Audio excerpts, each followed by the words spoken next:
Eva, can you make Harris Studios the a co-host so they can start the streaming? Yes, I'm trying to look for her name. It says Harris Studios. Oh, Harris. Yeah.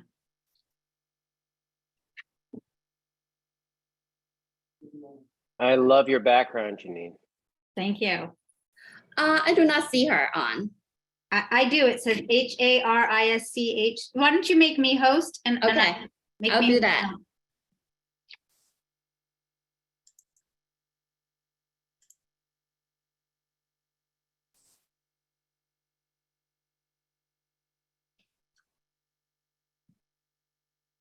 We have a quorum. Fantastic.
Janine, can you elevate Katie Bordenaro?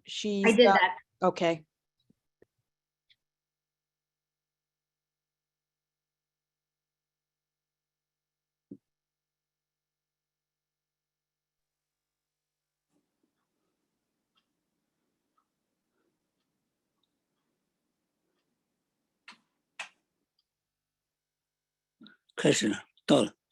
Everyone, if you could mute your microphones, please. Do you want me to do that if I'm co-host to mute Yeah, folks? yes. Yeah. Okay. If you could go back to the first slide, we'll start the meeting. Good evening. Welcome to the October full board meeting for Manhattan Community Board 2. Just want to highlight some pictures. This is Dr. Smith receiving her award at International House earlier this month. And this is the unveiling and the performances for the ribbon cutting for Doris Teeter's bench in Washington Square Park. So wanted to welcome everyone to the meeting. V2, thank you for letting us know that we have a quorum. So welcome everyone. I'm going to turn, if you could take that screen off, and I'm going to turn it over to Ritu, who will start with attendance. Meanwhile, I'll put a link to the agenda and full board package into the chat. Thank you. Hi all. Can you stop sharing the screen? Thank you. Okay, here we go. Susanna Aaron is absent with notice. Natasha Avanesian, I'm sorry Here. for mangling your name. No worries, I'm here. Akila Azqui. Akila? Okay, I'll come back. William Benish. Here. Keen Berger. Here. Carter Booth. Here. Thanks, Carter. Katie Bordenaro. Here. Anita Brandt. Here. I know that Amy Brenna cannot talk, but I know she's here, marking her present. Rich Cacapolo. Here. Ritu Chatri is present. Valerie De La Rosa also can't speak. I'm marking her present. John Paul DeVerna. Chris Dignas, Here. Bob Ely, Yes. Mar Fitzgerald, Present. Stella Fitzgerald, Here. Cormac Flynn, Here. Susan Gammy, Here. David Gruber. David? And I'll come back. Wayne Kawadler. I'll come back. Susan Kent, Here. Ryder Kessler, Here. Janine Kiley. Here. Did I mangle your name again? No, you did it just fine. Ivy Kwan Arce is absent with notice. Patricia Laria, Here. Michael Levine, Here. Janet Liff. I'll come back. Ed Ma, Here. Matthew Metzger, Here. Daniel Miller, Here. Mustafa Osman is absent with notice. Juan Osorio, welcome. I'm here. Hi, everyone. Hi. Brian Pape, I'm here, present. Donna Raftery. Donna? I'll come back to you. Lois Rockoff. I am here. Thanks, Lois. Bo Riccobono. Here. Zach Roberts is absent with notice. Robin Rothstein. Here. Rocio Sands. Present. Shirley Secunda. Here. Kristen Shea. Here. Federica Siegel is absent with notice. Dr. Shirley Smith. Present. Chenault Spence. Think he may be. He's arriving late. Okay. Susan Wittenberg is absent with notice. Anthony Wong. Here. Cheryl Wu. Cheryl, I think you're going to be in and out. I'll come back to you. Eugene Yu. Present. Hi, Eugene. I reach you. Last but not least, Adam Zeldin. I'm going to go back to a couple more names, Janine. Akila Asqui.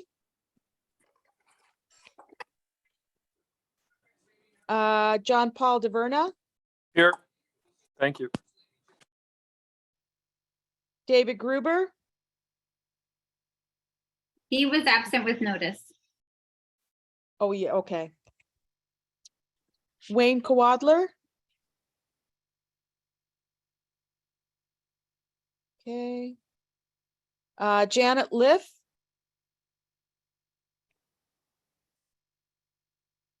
Okay. And Cheryl Wu. Okay. We are finished with that. Okay. Thank you for taking attendance, Ritu. For those of you who are joining us tonight for the first time, the agenda is in the chat as well as a link to the full board meeting. I will put that in the chat for everyone. The full board package, the September full board minutes, the YouTube link if you want to log off and just watch on YouTube, and written comments submitted to Community Board 2 so everyone can view those. At this point, we are going to go to the public session, and I'm going to turn it over to Susan Kent, our first vice chair, to run that. Thank you. Thank you, Janine. Good evening, everyone. Welcome to public session. We have a total of 12 speakers this evening. And just to remind, there's our timer. Just to remind our speakers, a speaker gets 2 minutes. We encourage you to use the timer to assist you. When I call your name, please raise your hand so we can identify you and elevate you to participant status. And I just remind everyone who is here to please be respectful of our speakers and not interrupt them. After each speaker, there will be an opportunity for board members to ask questions of them. So let me first start off by reading off the names of those people who will not be speaking about skateboarders on Lafayette Street. These are Robert Beckwith, Joseph Reaver, Glenn Drews, and Darlene Lutz. So if any of those people, please raise your hands and we will elevate you.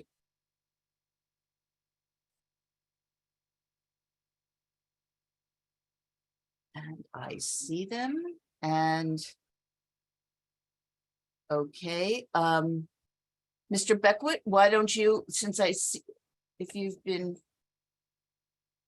when you're ready, please go ahead.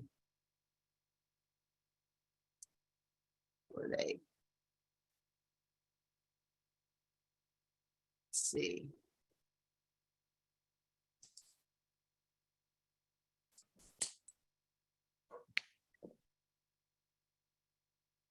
Mr. Beckwith, are you able to speak? Yes, I am. Please go ahead whenever you're ready. Okay, thank you. My name is Robert Beckwith, and I attended the Park Department's meeting on Monday, which discussed the playing of pickleball at Sarah Valley Park in the West Village. As a West Village resident, pickleball player, and parent, I believe I have a balanced view of the situation and wanted to share some thoughts about the meeting. There is a significant disagreement as to whether pickleball should be played at Sarah Valley Park. As a parent, I am quite upset by the misuse of space by people who come and set up nets where they aren't supposed to be placed. It's not fair to our kids that this is happening. On the other hand, as a pickleball player, I believe that with defined rules and proper park police enforcement, that these bad actors will disappear and all anyone will see is a group of pickleball players playing on the 2 designated courts and kids playing everywhere else. However, many parents who spoke were skeptical of this arrangement as even 2 courts are too many. Even so, I requested the Parks Department test this strategy for a few months to see what happens. I then pointed out that Sarah Valley Park is a vastly underutilized space. During the year of the 250 weekdays, kids are either in school or at camps most of the day. Since I live nearby, I can see kids start to arrive at the park around 3 p.m. and they are gone by 6 p.m. for dinner. So on the average 12 hours of daylight on a typical weekday throughout the year, there is huge demand by parents and kids for 3 hours. But for the other 9 hours, the park is nearly always empty. So this raises an important question. If there's a disagreement as to whether pickleball players and kids can share the park at the same time, and we can't make that work out even with proper park police enforcement, then why not share the same space? Why not give pickleball players the right to use the current courts during off-peak hours? This policy would help the Parks Department meet the huge demand that has resulted from the increased interest in pickleball, and at the same time provide parents with the safety that we are looking for when our kids play in the park. Thanks for your time. Thank you. I do not see any hands raised, so we will go to our next speaker, Mr. Reaver. Hi, can you hear me? Sure, please go ahead. Thank you so much for having me. I'm Joseph Reaver. I'm the director of Elizabeth Street Garden, and I'm here to just talk about 2 exciting events. One is our 3rd annual Halloween Pet Parade. This is a really big community event, and it includes a costume runway. It's in lieu of our Harvest Festival, which we hope to bring back at some point as a bit of a hybrid, but for now we're just doing the Pet Parade. COVID really still has a strain on some of the restaurants. So for the Halloween Pet Parade, it's our 3rd annual Halloween Pet Parade. It will be on Sunday, October 30th, starting at 2 p.m. and I'll post all of this in the chat. It's a costume runway with prizes. There's going to be a local restaurant, local business raffle for those that can participate, and some other activities as well. We're asking that all participants who want to participate in the runway, please submit a register by October 28th, but it is free for spectators and there is wheelchair accessibility as well. So I'll post a link to register for that. And then we also have a new series of events. Really, it's a mini movie series in light of Halloween, and that will be starting next week and run Tuesday, Wednesday, and Thursday. So it will be weather permitting. It looks like there might be a little rain in the forecast, but we'll be showing Young Frankenstein, Invasion of the Body Snatchers, 1978, and Hocus Pocus. And all of these events will be free and open to the public. So you can just check out the calendar and see if you'd like to come to that as well. We won't be doing an Eventbrite as we did with the different movies for the movie series through this spring and summer. So those are our two big Halloween seasonal events. We hope everyone can make it, and I'll post all of the information in the chat. So feel free to reach out to me if you have any questions at all. I'll include my email. Thank you. Thank you. Seeing no questions, Glenn Drews, whenever you're ready.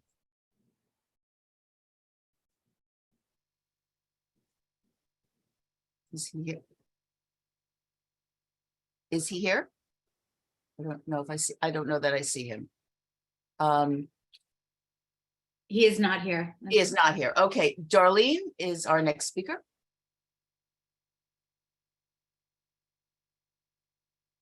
And she is here. I am here. Thank you. Good evening, everyone. Thanks for the time. I am having a little bit of difficulty finding my speech, my quick speech. I'm Darlene Lutz, Vice President of the First Precinct Community Council. Community Board 2 is served by 4 police precincts. The first covers the territory in CB2 to the west side of Broadway to the Hudson River, and the south side of Houston down to the north side of Canal Street. That same territory is Sector D of the First Precinct's community neighborhood coordination efforts. And I'd like to give a shout out and welcome our 2 new officers on that beat, Officers Brittany Milan and Christina Jovino. The council public monthly meeting with the precinct is the last Thursday of every month with exceptions, and there are 2. Our October meeting has been rescheduled to Wednesday, November 2nd, and our November meeting, the final meeting of the year, is November 30th. Our meetings start at 6 p.m. and run for about an hour. Everybody is welcome to attend and participate, and we hope you come. I'll put this info in the chat with my contact info if there are any questions. Thank you and have a good night. Thank you, Darlene. Seeing no questions, I will read off the next 4 names. And of course, please raise your hand when I call your name. Doug Lyman, Renita George, Brian Davis, and Michael Francese.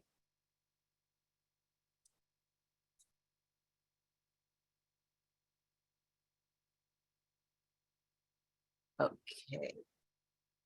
I see 2 people though with the name Megan Cerullo. I think there are 4 actually. Okay. I think people are using the same, they may be all together. So let's elevate all of them so that we can get our speakers. Please just rename yourself your correct name. Thank you.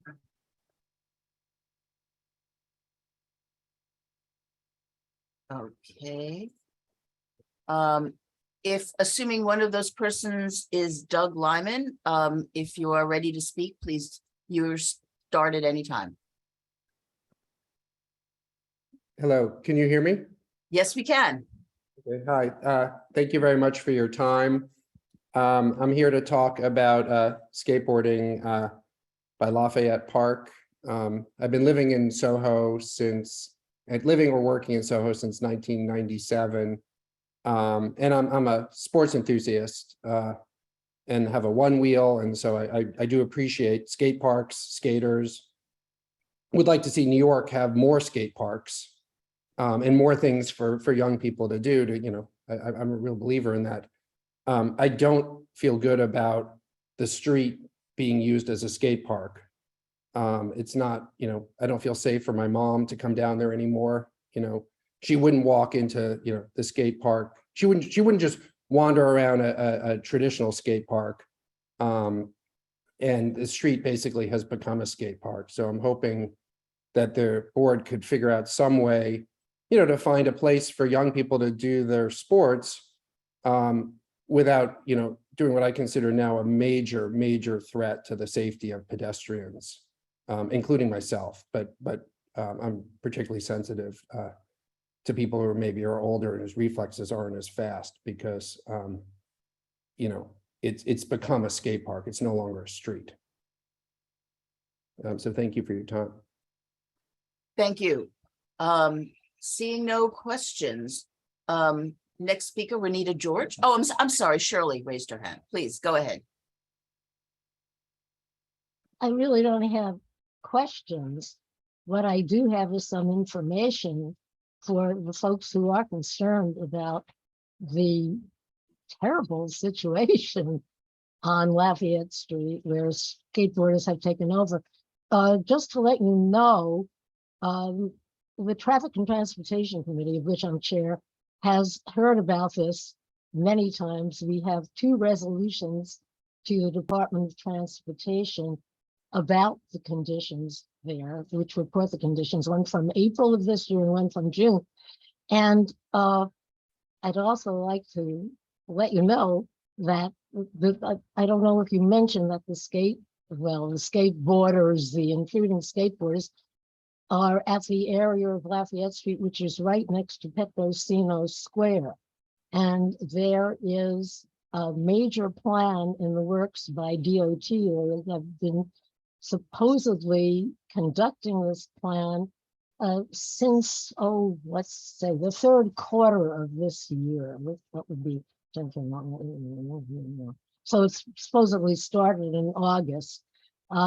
A major plan to redesign that whole area of Petrosino Park, which would include having to address the open street there and the skateboarding problem.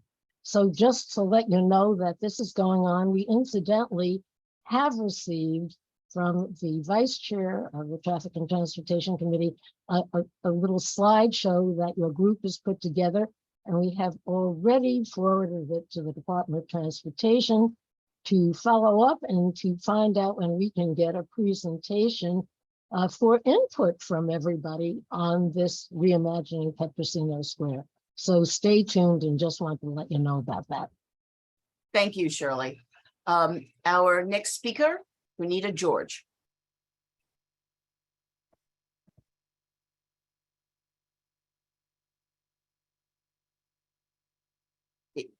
Is she available?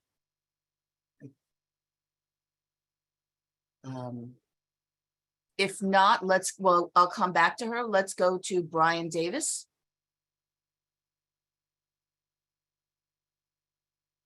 Hi, everyone. I am Brian Davis, and Shirley, thank you for that information. I wanted to stop by and express my concerns as well about the skateboarders out on Lafayette Street.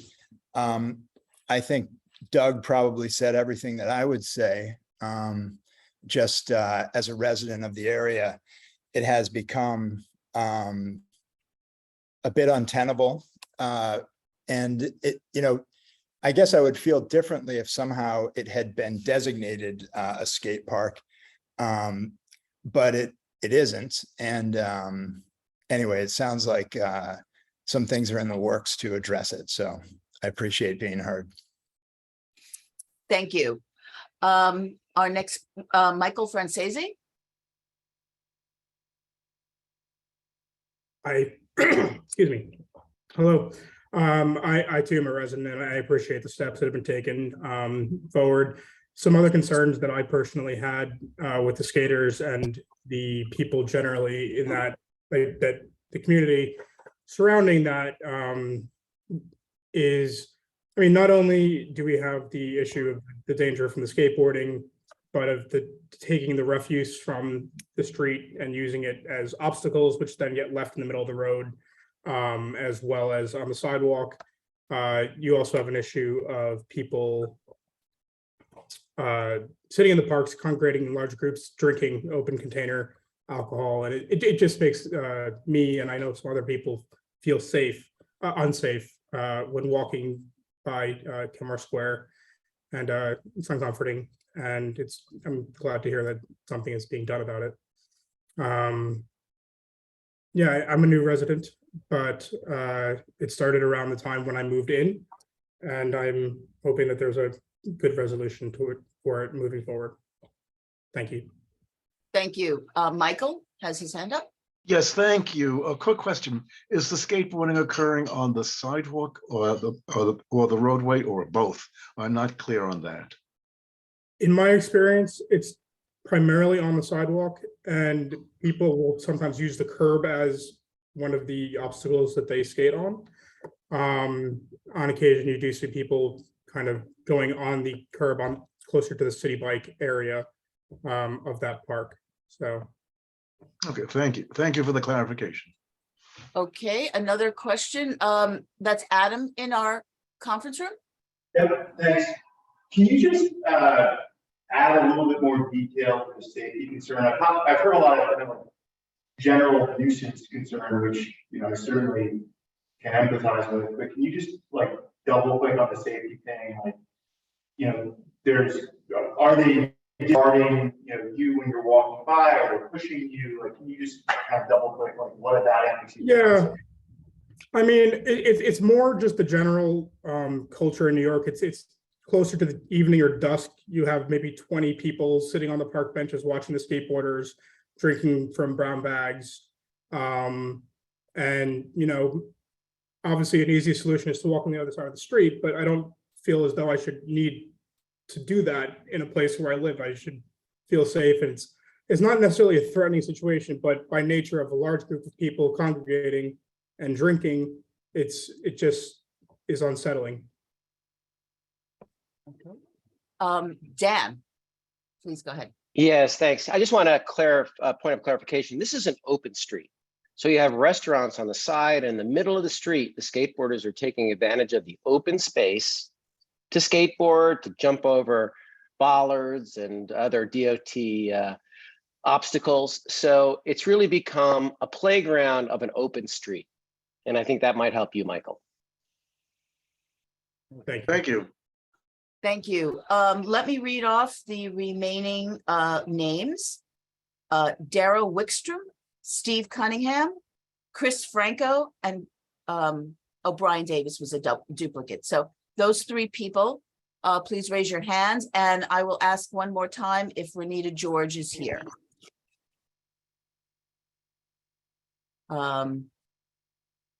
If she is, I see. There's one more person that wants to speak about skateboarding, and they are named Megan Cerullo. So yes, call on that.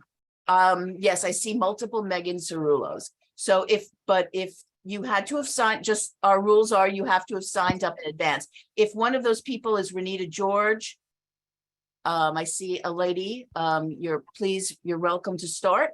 Otherwise, we will go to the next person, who is Daniel Wickstrom. And if neither of those people here, Steve Cunningham. And the last. I'm just going to say Megan Cerullo inserted a comment card, so there's probably confusion. So I would have her speak as well. Oh, okay. Okay. So why don't you go ahead, Megan? Can everyone hear me? Yes, we can. So I just want to say it was hard to find can you pause my timer for a second? Because I just have to explain why there's some confusion. It was hard we were told that we only had to register to speak, not to register to attend the meeting. That wasn't made clear. So I shared the link I received with some other folks who want to speak to attend this meeting without realizing it was a personal link. So they're all individuals who have their own testimony to share, but it looks like they're showing up as Megan Cerullos. So I'd urge you to allow everyone to speak if that's possible. There was it wasn't easy for us to obtain this meeting link. No problem. That's what we're here for, is to hear from this portion of our meeting is to hear from the public. Okay, I appreciate it. So if you're ready for me, I'd like to use my 2 yes, minutes. please go ahead. Okay. Open streets are meant to promote economic development and provide ways for New Yorkers to build community. On our block, however, the opposite has happened. It's become a skate park, drawing dozens of skaters from all over the city daily and nightly. This has only been an issue since it was designated an open street and closed to traffic. It's attractive to skateboarders because there's no vehicular traffic. The skaters aren't members of this community. They're not respectful of others who wish to use the open street or enjoy Petrosino Square Park. They are threatening and intimidating. They skate close to pedestrians to try to scare them away from what they consider to be their territory. Let me show you a couple videos of what this looks like. Try to share my screen here. Oh, you know what? It doesn't look like I'm allowed to share my screen. Can we enable that function? I don't know. Yes, I can do that briefly, but you will need to keep it in. It will eat up your time. Yes. Yep, that's fine. I'm prepared. I've timed Okay. this. Just would like to have the ability to share my You screen. should now. You should be Okay. able to do so. I do now. Great. Thank you. Okay, here's a video.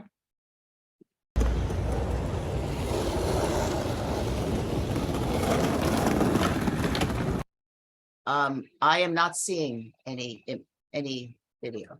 Did anyone else do that? No, it did not show. It's just a white screen. The white screen. Okay, that's too bad. I was hoping to demonstrate this issue via video because I think it really helps to see what it looks like. Megan, I'm going to put my email in the chat. If you want to email it to me, I can email it to board members. Okay. That would be great. I appreciate it. Anyhow, the noise is audible at street levels and in our apartments. The grinding of their wheels on the curb, plus the jumping and the landings of their boards as a noise violation is indicated by the DOT. Someone came and witnessed the scene. They also destroy city property by graffitiing the benches and sidewalk outside the park, and they smoke and drink and leave behind bottles of booze. They even use the very barricades that are meant to close the street as jumps in the middle of the block.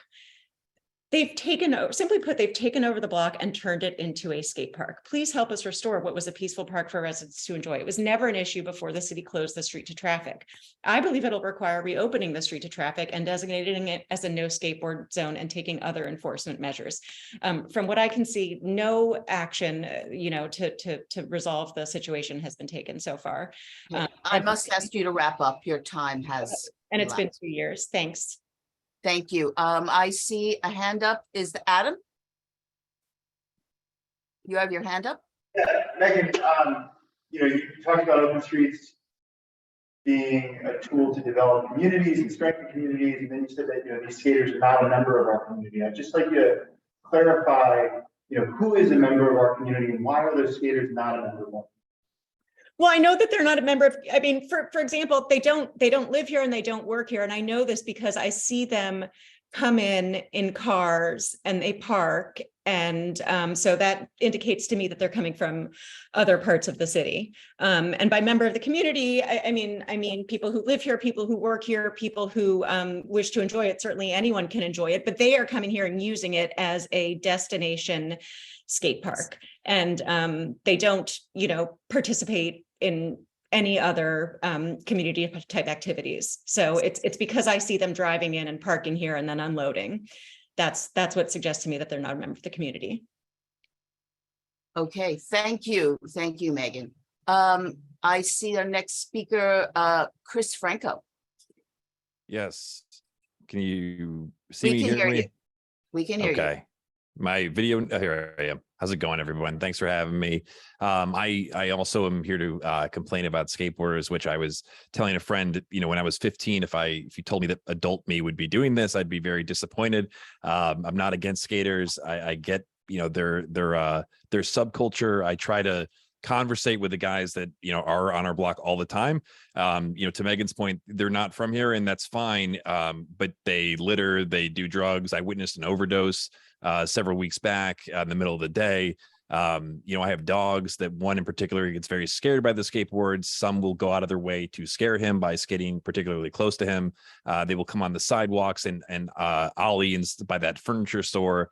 I also want to just emphasize it's not just the culture that's coming through with this particular group. I don't know whose idea it was to open up a store on our block called Trippy Smoke, but it's almost as if that store it would not exist there if they didn't think they had a market to sell their drugs to. In addition to just kind of having just not being really classy about the way I don't have a problem with people, if it's legal, but Trippy Smoke right next to, the skateboarder guys and everything else. I think noise wise, just to equate it to something else, if anyone's ever played street hockey, That's what it sounds like constantly. It's like you're hearing sticks hitting the pavement, slap shots, loud noise, and everyone's drunk and high. And this is also, they're contributing to the litter, which has been a real issue on that street with some of the outdoor dining. These individuals, they don't use trash cans. They just use the street. It's gross. It's nasty. It's contributing to what I believe is a kind of a cascading effect where it's only inviting more, just let's call it less than desirable behavior. It shouldn't be happening. I think, we all, we should be doing something about this. And I appreciate the fact that steps have been taken. Let me know how I can be helpful because it needs to stop. Okay, thank you. Seeing no hands up, I will ask one more time if any of the names that I called, if any of those people are here and have not spoken, Darrell Wickstrom or Steve Cunningham. Darrell Wickstrom is. Oh, there he is. Okay, whenever you're ready, sir. Sorry, I've tried to raise my hands a few times, but it hasn't seemed to work. So thank you. I'm glad I figured out the technology. I don't really have a lot to add to what Chris and Megan and others have said so eloquently. I've been a resident for several years now in 210 Lafayette. I love the area. I love the park. And it really has become a very uncomfortable street, that one block there. It's been great since Open Street started. It's nice how the restaurants have used the street. It has a wonderful, almost European feel sometimes. But since the skateboarders have taken over, it's gotten worse and worse. The trash, the behavior, the activity. We had an elderly dog, and walking her across Lafayette Street was always a very frightening experience. People would come close to us. As Chris said, they would be out of control. They'd fly past us. My dog does not move very fast. There were a couple times where it was a close miss. And I said something to the skateboarder, got no reaction, no apology, no nothing. I, like Chris, can't believe I'm sitting here complaining about this. It makes me feel a little curmudgeonly. But it has gotten to the point that something needs to be done. I was happy to hear that they are looking at a plan for Ola Petrosino Park. I would hope, though, that while that plan is in formation, that perhaps something can be done to improve the situation in the near term. So thank you for the opportunity to share our thoughts about what's happening on our block, and look forward to hearing what might be able to be done. Okay, thank you, sir. Seeing no hands, that brings us to the end of the public session. Back to you, Janine. Thank you, Susan. We're going to now move on to elected official reports. Oh, I'm sorry. I see one hand up, another Megan Cerullo. Is this somebody whom I called previously? I just promoted this person, so I'm assuming it's a different Megan. Okay.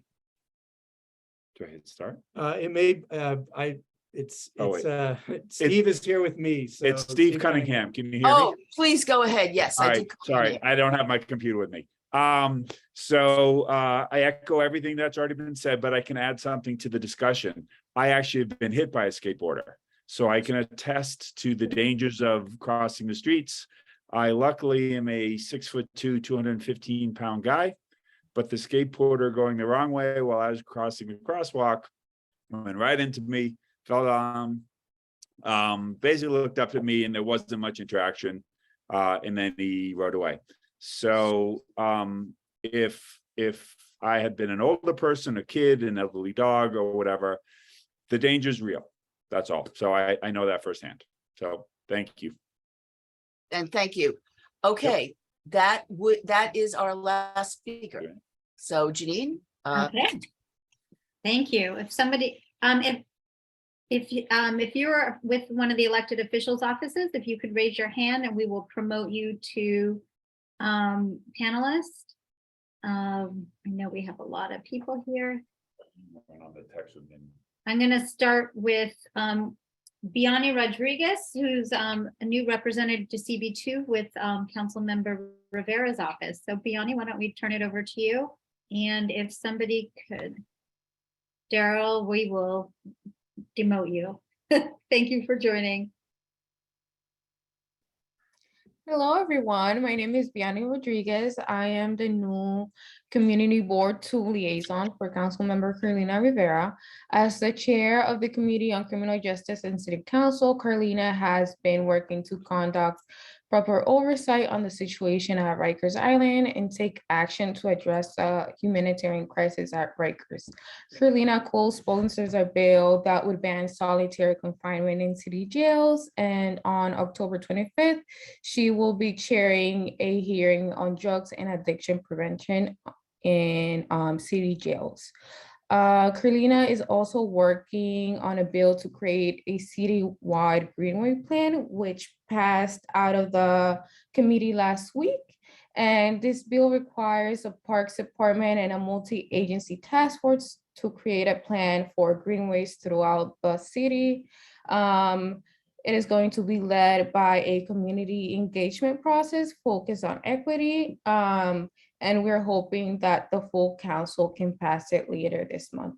We're also excited to announce participatory budgeting is back. This is a process in which community members get to decide on how to spend part of the city's budget. PB funds infrastructure projects like improvement to schools, parks, public housing, and more. If you have any ideas you would like to share, please share it at ideas.pbnyc.org. If you have any questions, you can contact me. I'm gonna go ahead and put my email on the chat, and also you can give us a call at 212-677-1077. Okay. Thank you very much, Biani. Looks like we have a question. Will Benish? Hi, Biani. What's the deadline to submit ideas for PB?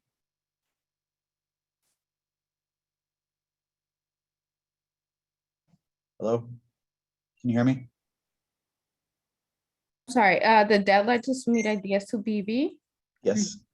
I would have to check back on the team on that one, but you can reach out to my email. I'm gonna put it in the chat and I'll respond to you. Thank you.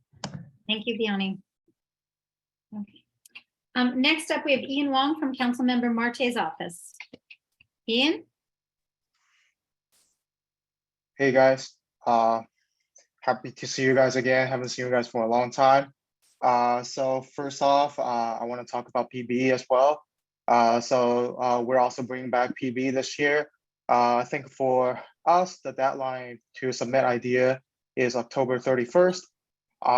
Currently, we have more than 100 ideas, and we welcome more. Last year, because our predecessor didn't do PB, so our timeline is really short. And but we still gathered around 100 ideas, and at the end we funded PS 124 in Chinatown and PS 20. So this year, just looking forward to receiving more ideas, especially from CB2. And just like Biani said, you can submit the idea at the PB portal that provided by the city. Another thing I want to bring up is redistricting. I think the map has almost been finalized. It's going to be up for a vote in the next dated, which is next Thursday. And for our district and for CB2, I think we're going to lose some of the area north of West Houston. And we're going to gain some area between Thompson and 6th Avenue. So in the next election cycle, if you're residents in these areas, I think you are going to be voting for a different candidate. But the service are still going to be in our office until January 2024. That's pretty much it from me. Thank you, Ian. I don't see any questions. Next up is Nicole Barth from Councilmember Bottcher's office.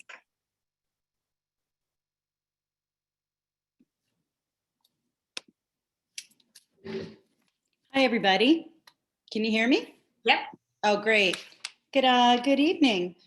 Just a couple of announcements today. The first thing is we have some community cleanups coming back in the district. The ones for the CB2 area will meet at Abingdon Square on October 30th, November 13th, and December 4th from 11 o'clock to 1 o'clock. So if you're so inclined, come out and join us, help us clean up the neighborhood, and meet some more people from your community. I wanted to let everybody know that our office had a meeting with Magnolia Bakery over the garbage situation at Bleecker Square, or Bleecker Playground and Bleecker Park. And they have enthusiastically joined the Adopt a Basket program through the Department of Sanitation. So they will be helping empty any of the bins that get full on the street. And they've also agreed to help changing out the bins in the park. So that was really fantastic of them. We really appreciate the effort, and that should improve the rat situation, also the garbage situation over there near Bleecker Playground. PB seems to be the subject tonight, and we are very excited about PB Cycle 12. We will be collecting ideas until the end of the month.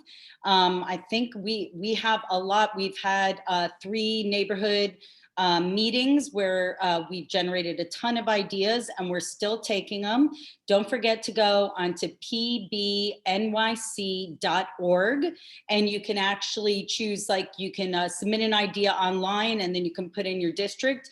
We really encourage as many ideas as possible. We're very excited about it.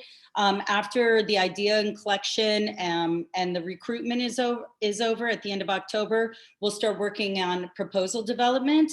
And that's when we really need the help of budget delegates. So if you are interested in participating in this process, then please reach out to me. I'll put my name in the chat and my email address. We would love to have you join us and help whittle down all the ideas and figure out what's going to be on the ballot this year.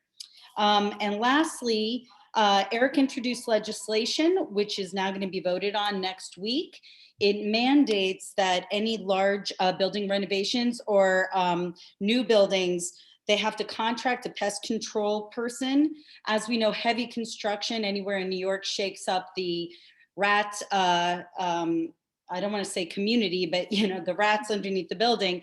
And so Eric feels this is extremely important to have somebody on site and hired by the building that can take care of these issues to make everyone else in the nearby buildings more comfortable and safe, and reduce the infiltration of rats into other areas surrounding them.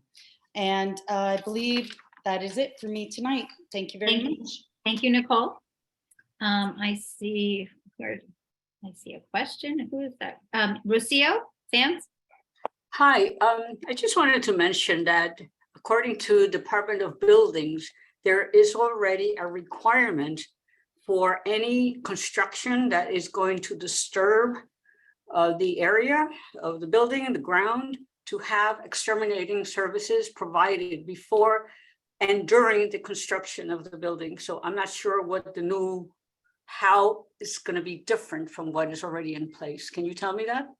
I would have to look at what's there presently. I was not aware of that. So I can look into that and get back to you. I can send you an email.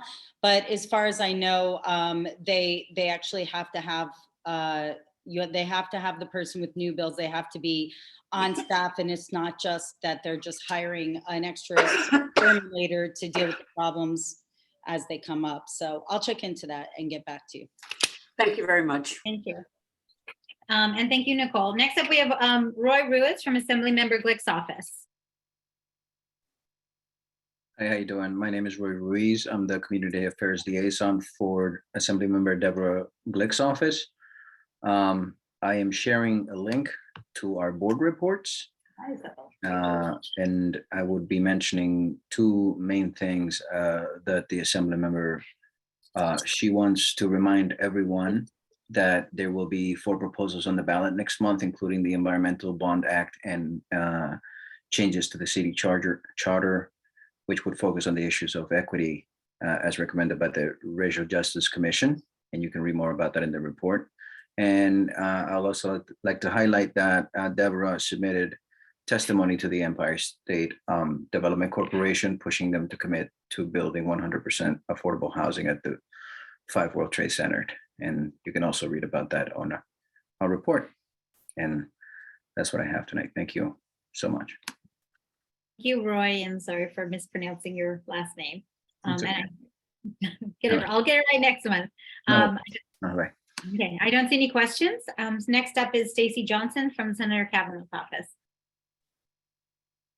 Hello, thank you. A couple announcements. I'm gonna put them in the chat when I'm done too. So if there's details that you don't catch, don't worry, I'll put them in the chat. There is let's see which one's first. I'm gonna go in order. Wednesday, October 26th, and also November 14th. That's a Monday. The first one's a Wednesday, the second one's a Monday from 6 to 9 p.m. They're going to be presenting the proposals for Center for Climate Solutions, which is a project happening on Governor's Island. So the proposals are going to be presented at in-person meetings at the Museum of Jewish Heritage at 36 Battery Place. And then on the 27th of October, our office is having a deed theft hearing. So because Senator Kavanaugh is the chair of the Housing Committee.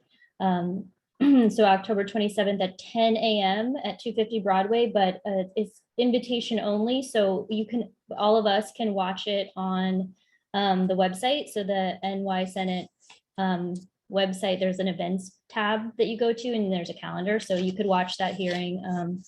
That'll be pretty interesting and super important. And the third thing, we're having a flu shot event November 3rd on a Thursday at noon until 4 at Smith Houses. So that's not in your area, but it's down by our office near City Hall.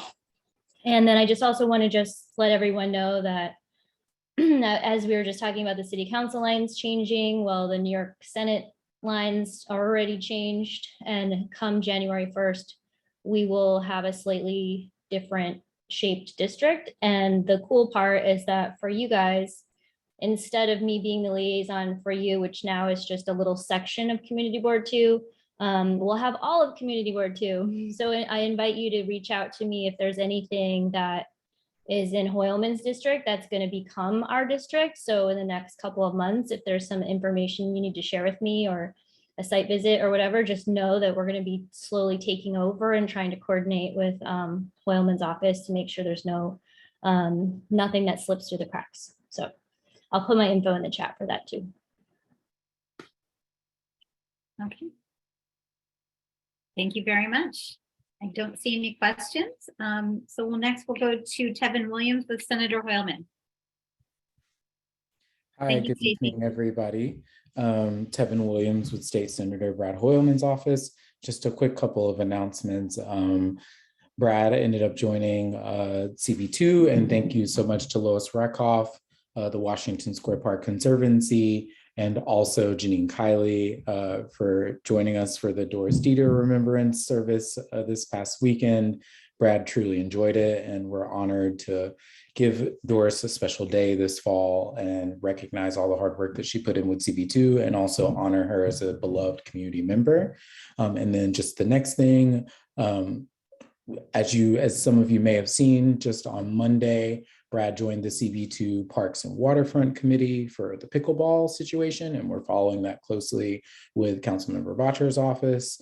And then finally, I just wanted to state that Brad's bill was signed, which just happened on the 17th for older Americans, that are the Federal Older Americans Act, which the governor just signed on the 17th, which will be for LGBTQ elders, making sure that the ones with the greatest need, social need, get the necessary resources needed to lead dignified lives. So all of these people will get the help that they need across the state and city.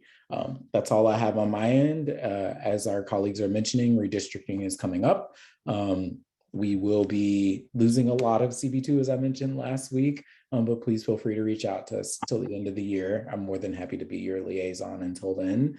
And we'll have a small section of it come New Year, and I'm excited to still keep working with some of you until then. So thank you so much. I'll put the board report in the chat. Thank you, Janine, and thank you, CB2. Okay, I don't see any questions, so thank you very much for joining us tonight. Okay, I think that is it for our elected official reports. So if we could, I want to just circle back Is there Do a we have motion? anybody from the Borough President's Office, Janine? Yeah, we'll come back to that. That's I skipped something. There's our motion to adopt the agenda. So moved. Do I have a second? Second. Okay, the agenda is adopted. Now we will move to the Borough President's report, and I think that's Andrew Chang. Andrew? Hello, good evening, everybody. I will try to be brief. I just want to echo what Tevin said. I was also at the celebrating Doris Dieter events at Washington Square Park with Janine and Lois and several other community board members. It was a wonderful event. In terms of office business, we're still collecting donations for the asylum seekers at our downtown office at 1 Center Street, 19th floor south, or at our uptown office on 125th Street. We're still looking for toiletries, diapers, new clothing, winter clothing. So if you want to donate items, please let me know, or stop by the office. Regarding, so we released a report regarding e-commerce delivery vehicles affecting the roadways and streets and public sidewalks. As you all know, Amazon and Fresh Direct and all these delivery vehicles, they sort their products and packages sometimes on the street, sometimes they take over public space. So this report on our website has a series of recommendations on how we can alleviate these quality of life issues, to take these operations off our streets and sidewalks, to ensure that residential areas can meet the growing demand for deliveries, to make e-commerce deliveries more sustainable, and how we can better enforce the city's traffic laws. And regarding, I guess, open meetings, it looks like we're still continuing doing virtual meetings through October 26th. And the borough president is still encouraging folks to get their booster shot for the new variants, and it looks like monkeypox cases have decreased, but we should still remain vigilant. And that's all I have to report. Thank you. Thank you very much, Andrew. Oh, sorry. Sorry. I just remember one more thing. Sorry, Janine. No We're worries. having an open house New York events this Saturday from 10 a.m. to 4 p.m. at the municipal building on the mezzanine floor. Once again, we'll be showcasing the 1820s John Randall farm maps. We did it the last several years, so feel free to come on by on Saturday. Okay, thank you. Andrew, one you. question that's in the chat for the donation drive. Do the clothes need to be new items in the with tags on them, or Yes, new clothes. Thanks for the question, Kate. Yes. okay, thank you. Thank you, Andrew. And that is it for Borough President report. I'm going to let me change you back to attendee. So at this point, we'll move to the chair's report. Andrew, actually, if we could just, I'm gonna confirm, because I had a different date for the final virtual, but I will get back to our board ASAP on that tomorrow.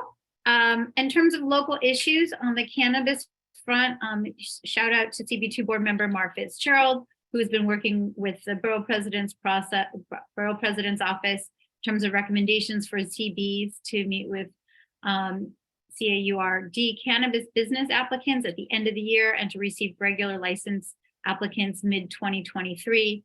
This includes templates for the applicant questionnaire, resolutions to the state, a guidance sheet on what applicants can expect when they appear before the board, and stipulations.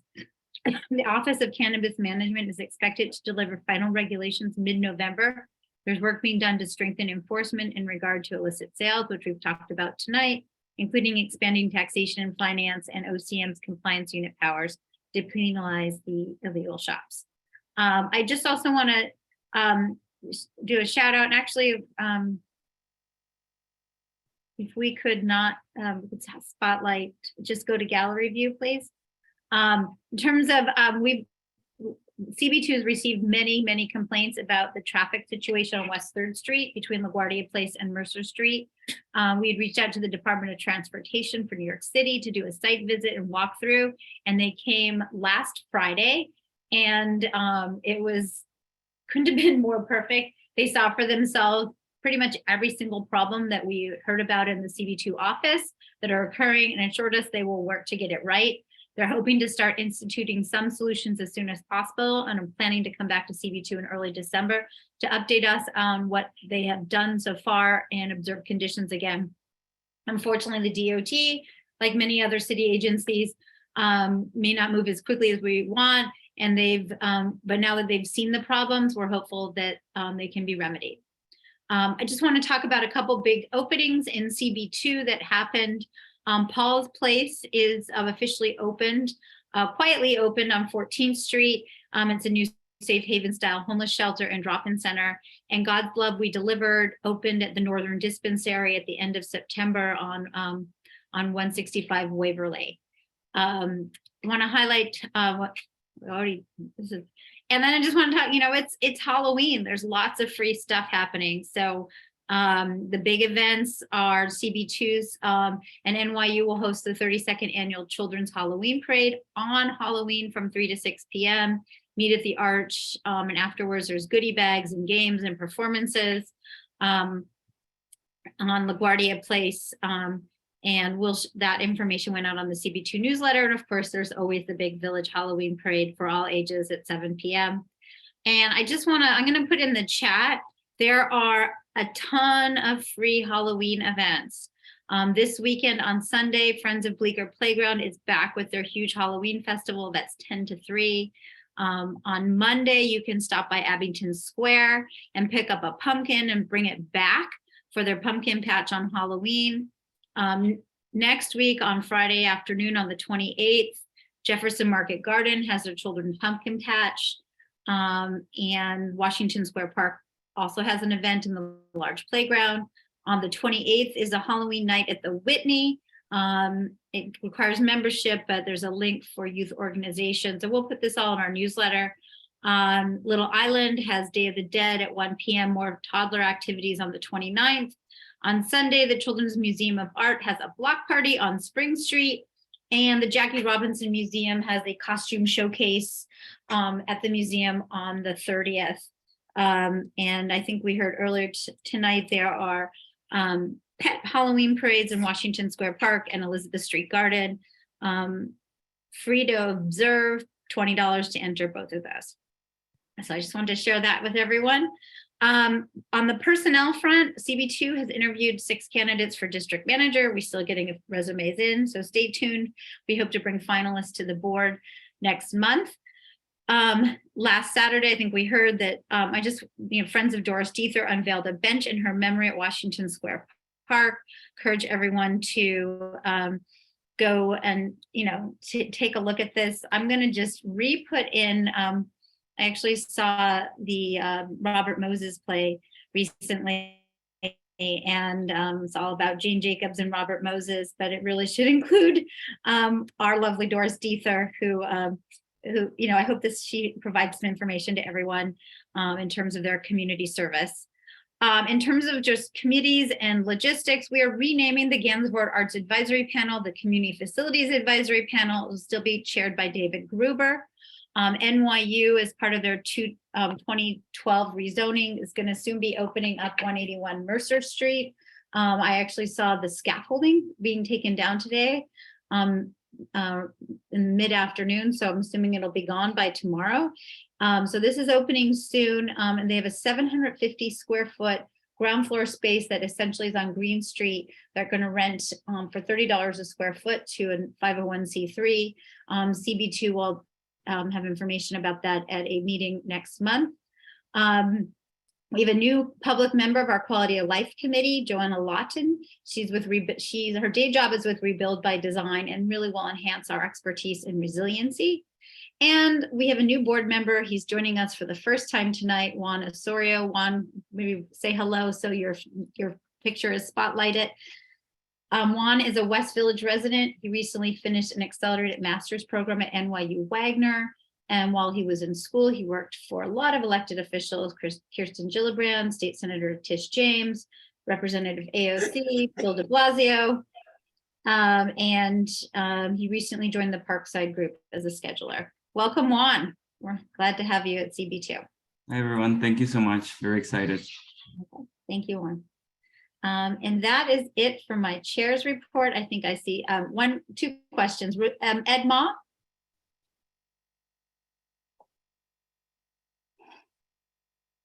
Ed, do you have a question? Ed, you have to unmute.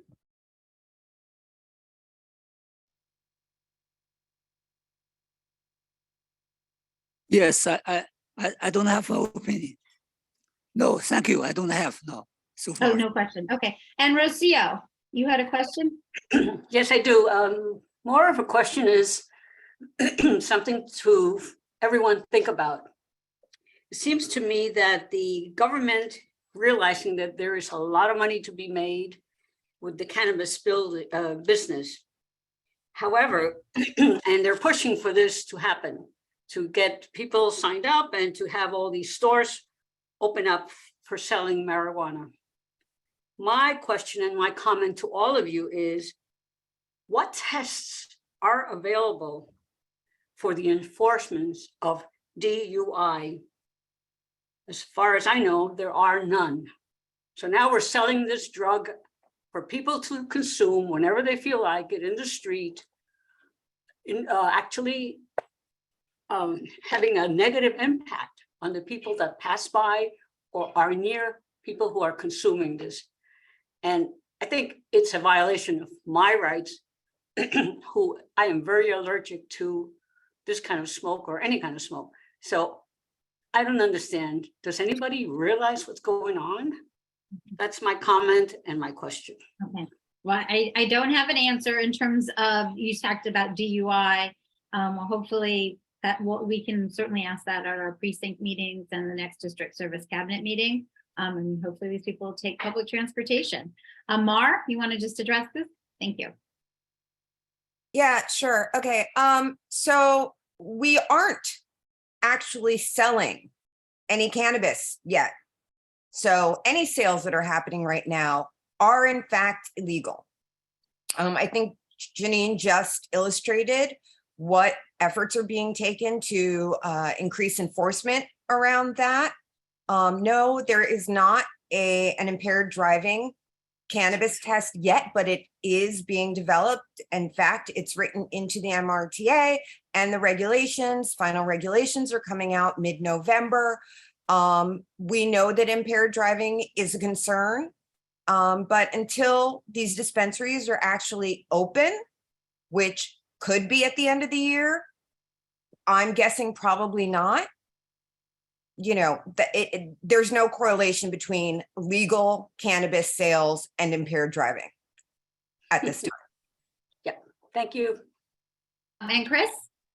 Yeah, there was a 5-year study done after the legalization in Colorado, and there was a direct correlation between decreases in opioid addiction, and there was no actual increase in DWIs. But I will grant that obviously that comes with how, as Marja said, there is no current method. Outside of that, the overall positives are normally good, especially considering that small businesses get to profit and taxes for the locals. So in terms of, have people been smoking weed in New York City forever? Yes. Okay. Thank you, Chris. Appreciate everyone's input on this. Okay. At this point, I'm going to turn it over to Anthony Wong for our quarterly treasurer's report. Anthony? Yeah, not much expenditures this particular quarter. So on your left-hand side, you'll see the budget that we have for this particular year. We do have a $500 increase in terms of discretionary funds from our city council member's office. And then we're still anticipating to get street fair funds of around $2,800 And then let's see what else. Just an update in terms of small expenditures. We should be having like a little bit of a windfall because these past couple of months we don't have a DM. So that money perhaps will be able to use for office supplies and other expenditures towards the copy machine, etc. But internally, as Janine reported to us recently to executive committee, we're going to be having an increase in our rent. So we'll be dealing with the city will be dealing with NYU in order to hash out some sort of lease, and maybe Janine just wants to has details. But yeah, we'll be talking about that for the upcoming months. Yeah. Thank you, Anthony. I see a question from Dr. Smith. Yes, Anthony, I want to ask you, the Yes. money that is raised when we have the street fair, Correct. Yeah. what was the amount and how is it, are there restrictions on what it can be used for?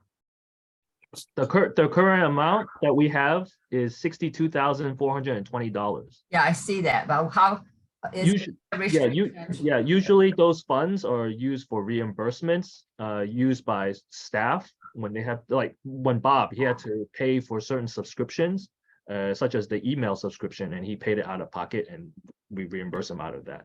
So those are sort of like emergency funds on the side when we don't have like some sort of vendor relationship. Yeah, he has to go through this lengthy process to get just paid out for some petty cash.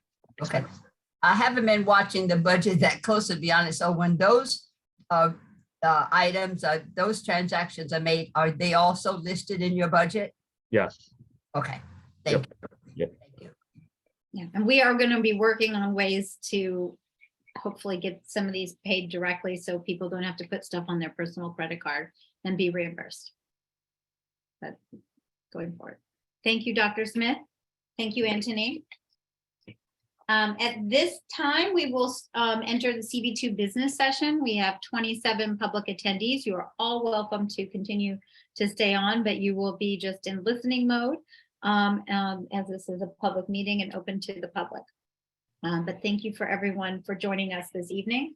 I'm going to turn it back to Ritu, who will take attendance. And I just want to give a shout out. Our new secretary, Amy Brenna, who is joining us tonight, is sick and has no voice, which is why she's not taking attendance because we wouldn't be able to hear her.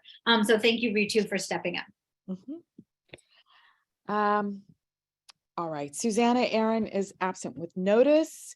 Natasha Abanesian. Here. Akila Asqui. William Benish. Here. Keen Berger. Here. Carter Booth. Here. Katie Bordenaro.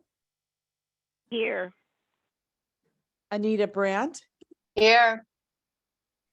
Amy Brenna, I'm gonna count you as present. Save your voice. Rich Cacapolo. Here. Ritu Chatri, present. Valerie De La Rosa, I'm gonna mark you as present as well. I know you're only in listening mode. John Paul DeVerna. John Paul? Okay. Chris Dignas. Hi, I'm here. Is that John Paul? Sorry. No, that was Chris. No, I'm Chris. Oh, okay, sorry. I'm not looking at the screen. Bob Ely.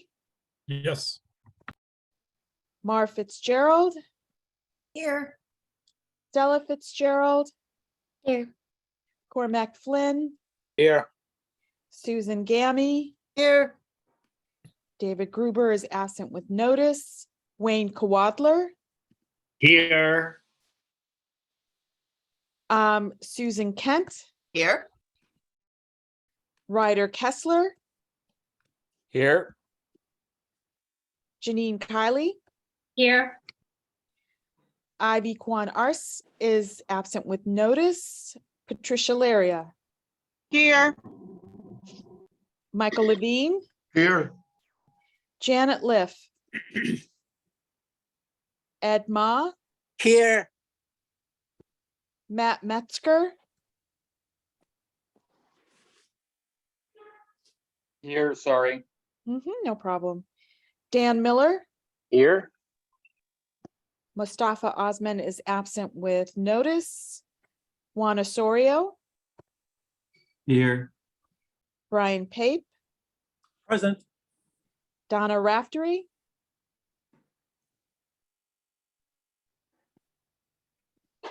Lois Rakoff,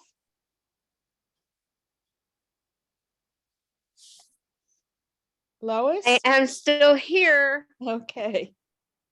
Bo Riccobono. Here. I am How's that? here. Sorry, who was that? Lois, I Oh, am Lois. here. I got you, Lois. Zach Roberts is absent with notice. Robin Rothstein, Here. Rocio Sands, Present. Shirley Secunda, Here. Kristen Shea, Here. Frederica Siegel is absent with notice. Dr. Shirley Smith, Chenault Spence. Here. Great, Chenault. Dr. Smith. Okay. I said present. Obviously, you didn't hear me, but present, yes. Thank you. Susan Wittenberg is absent with notice. Sorry. Anthony Wong, Here. Cheryl Wu. Here. Got you. Okay. Eugene Yu. Present. Thank you. And Adam Zeldin. Here. John DeVerne is here, sorry. Great. Gotcha. And just a couple of others here. I just want to go back. I think we're good. Thank you, Janine. Thank you, Ritu.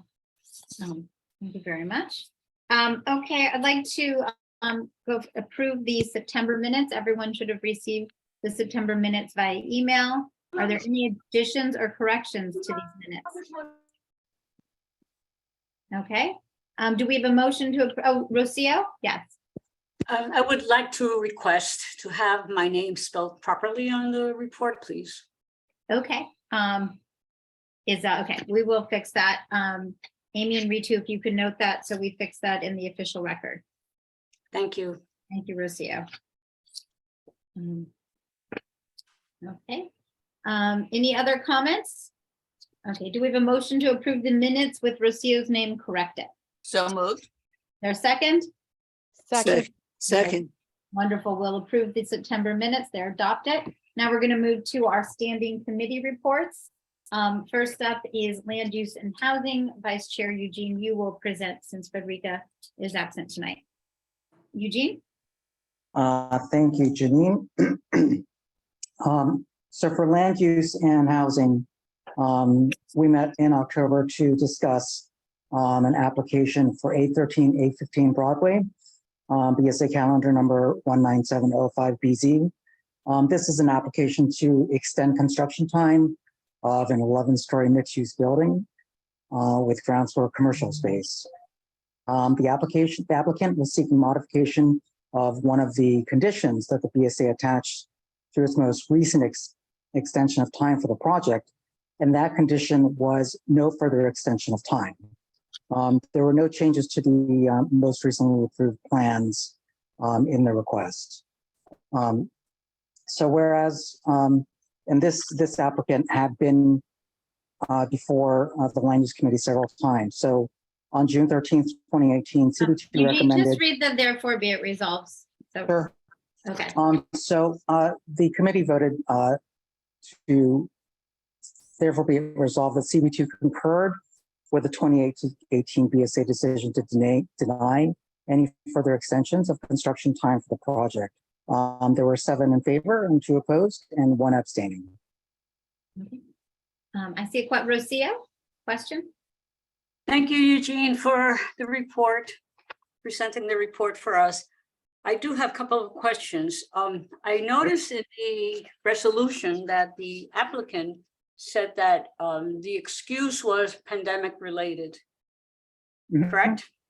Okay, so They said my that, yes. question is, do you know if there are any leases in place which would prevent the actual building of this building, the commercial and residential tenants are, and if we know, are there leases that will be expiring, and are there any court cases regarding the building and the renters which have prevented the demolition of the buildings? Did they So present I- any of that? They did not, and I want to just clarify their COVID. They said that that was part of their request, but they did not. They actually said that they had financing issues, and that they, in fact, we all remember during COVID, there was not actually a stop. There was a small pause, but DOB allowed building construction to continue during the pandemic. They did not file any construction permits during that time. As to your questions about ground, whether there were leases, I'm not aware of any. Okay. Thank you, Lucia. Ryder Kessler? Thanks. Yeah, I just am curious to hear from one of the folks who voted no, what their reasoning was. And I think I probably am asking this to Michael Levine, since I think Frederica is not here. Yes, I can quickly say that initially I was opposed to the resolution because I felt that we could grant them an extension, but I have changed my mind since then. And although the resolution indicates that I voted in opposition to it, I've changed my mind. I believe that we should not be granting an extension of their approval for an additional period of time, and I intend to vote in favor of the resolution here tonight at the board meeting, based upon a change in my mind after having considered the facts in question. Thank you. Okay. Thank you. Any other questions? Okay. So we're going to use the same voting method we've used in past virtual meetings, where we remove all the resolutions to an omnibus vote that we vote on at the end. And actually, a couple of us were on a call with Juan yesterday, so he's sort of up to speed on this. But if anyone would like to vote on an item as it is called, you can request that we do that. Is there any unwillingness to use the omnibus vote? Okay, seeing none, is there any objection to, I don't see any other questions. Is there any objection to moving the one land use resolution to the omnibus vote? Okay. Wonderful. We will move that to the omnibus vote. Thank you, Eugene. Next up is Mark Fitzgerald, Equity, Race, and Justice. Hi. Let's see. This month we invited back Commissioner Harold Miller from the Racial Justice Commission. He came last year around the same time when they were working on the ballot measures for the city charter that will appear on our ballot on November 8th. They had several recommendations, thousands actually, I think they said this morning at Borough Board, but there are 3 questions that they are posing to make changes to the city charter for this round of election. So we wrote a resolution to support the ideas behind the ballot measures that are being proposed. And I will read the therefore be it, well, I'll say what they are very quickly. The first one is to create a statement of values guide to government. The second one is to establish a racial equity office, plan, and commission. And the third is to measure the true cost of living. And therefore be it resolved, the Community Board 2 Manhattan supports all 3 measures proposed by the Racial Justice Commission for the New York City Charter. That's it. Thank you, Mark. Any questions? Carter? Yeah, this is an interesting resolution because we're taking a position on something that's on the ballot in this fall, and I was just wondering, I don't recall us having done that before, number one, and I just wondering why we're not supporting the fact that it's on the ballot instead. Well, I personally was not comfortable saying vote this way. I also don't know that we can do that. So what we did, and we talked about this in committee, but what we did was we supported the measures themselves without speaking to them as a voting option. So, and it's, you know, it's the same thing I actually did in my other club, which is it's a recommendation, right? Because it's not voting for an official. So that was the logic behind that. If you had another idea, I'd be open to hear it, but I think that this is sufficient for us to take a position on just supporting these ballot measures simply, so people can know. And also, Racial Justice Commission came this morning to Borough Board and did a wonderful presentation, and there's an entire toolkit that they have offered to all the boards to be able to support, so we can share that. Yeah, I think that, you know, what we heard though, because I was at your meeting, was that it was to educate people so that they can make the decision when they vote. It's just unusual. I'm not sure that the board wants to be directing letters to our constituents on positions just as a general, you know, just line, as opposed to supporting these matters being put before the public for a vote. So that's which is exactly why I didn't support the voting for these measures. I supported the actual mechanisms, right? That's what we did. We supported the mechanisms. That I think we can all agree that all of these ideas are great ideas and would be a wonderful benefit to the charter. So, and to the city and to the city citizens, and begin to dismantle a lot of the harm that has been done to a lot of the citizens of New York City over a lot of time, a long time. So that is what it is. It's the spirit. It is the actual implementation of the measures, but we're not telling anybody how to vote. Thank you. We have another question from Rocio. Well, I wanted to say that we should not all assume that we all agree with what you just said. Well, that's why we vote at the end of the meeting. No, this is point of information. I agree with everything that Carter Booth stated. And so that the response given to him, that we all agree. No, we don't all agree on everything.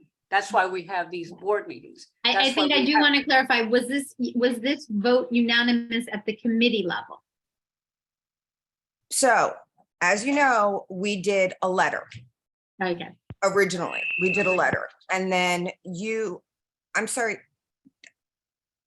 Are we okay with sound? Is somebody not muted?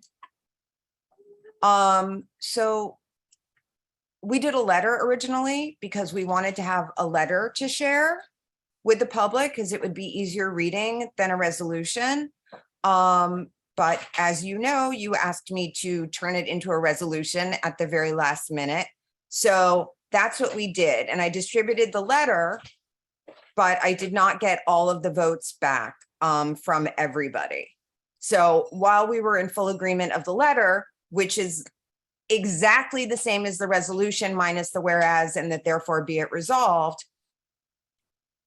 that's what we had. And there were committee members that actually wanted the letter that we originally wrote to in fact be a resolution and felt that it was the stronger support of the measures. Either way, we will vote on it tonight. Rocio, do you have another question?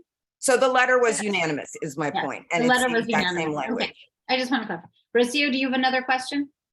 Yes, I do. Did you just state that we're going to be voting on the letter? No, we're voting on the resolution, Rocio. The voting on that was sent to you if you had read your package. I have numerous of pages. You can't see them, but it's a little of my notes and all the resolutions. Yeah, in the complete package. Yeah, I thank you, read my Lucio. I know heart. you read the resolutions. I Okay, I'm read gonna go my to, heart. I'm gonna go to Will Benish, because he hasn't asked a question yet, and then I'm gonna go back to Carter. No, I was just gonna say, in line with what Carter was saying, I mean, I don't know if it sends a bit of a weird message because, there's a fourth proposal on the ballot and we actually had them present before our committee on the Environmental Bond Act. And we did not take a position on that one. So I don't know if that's a little bit inconsistent. Maybe it's not a big deal.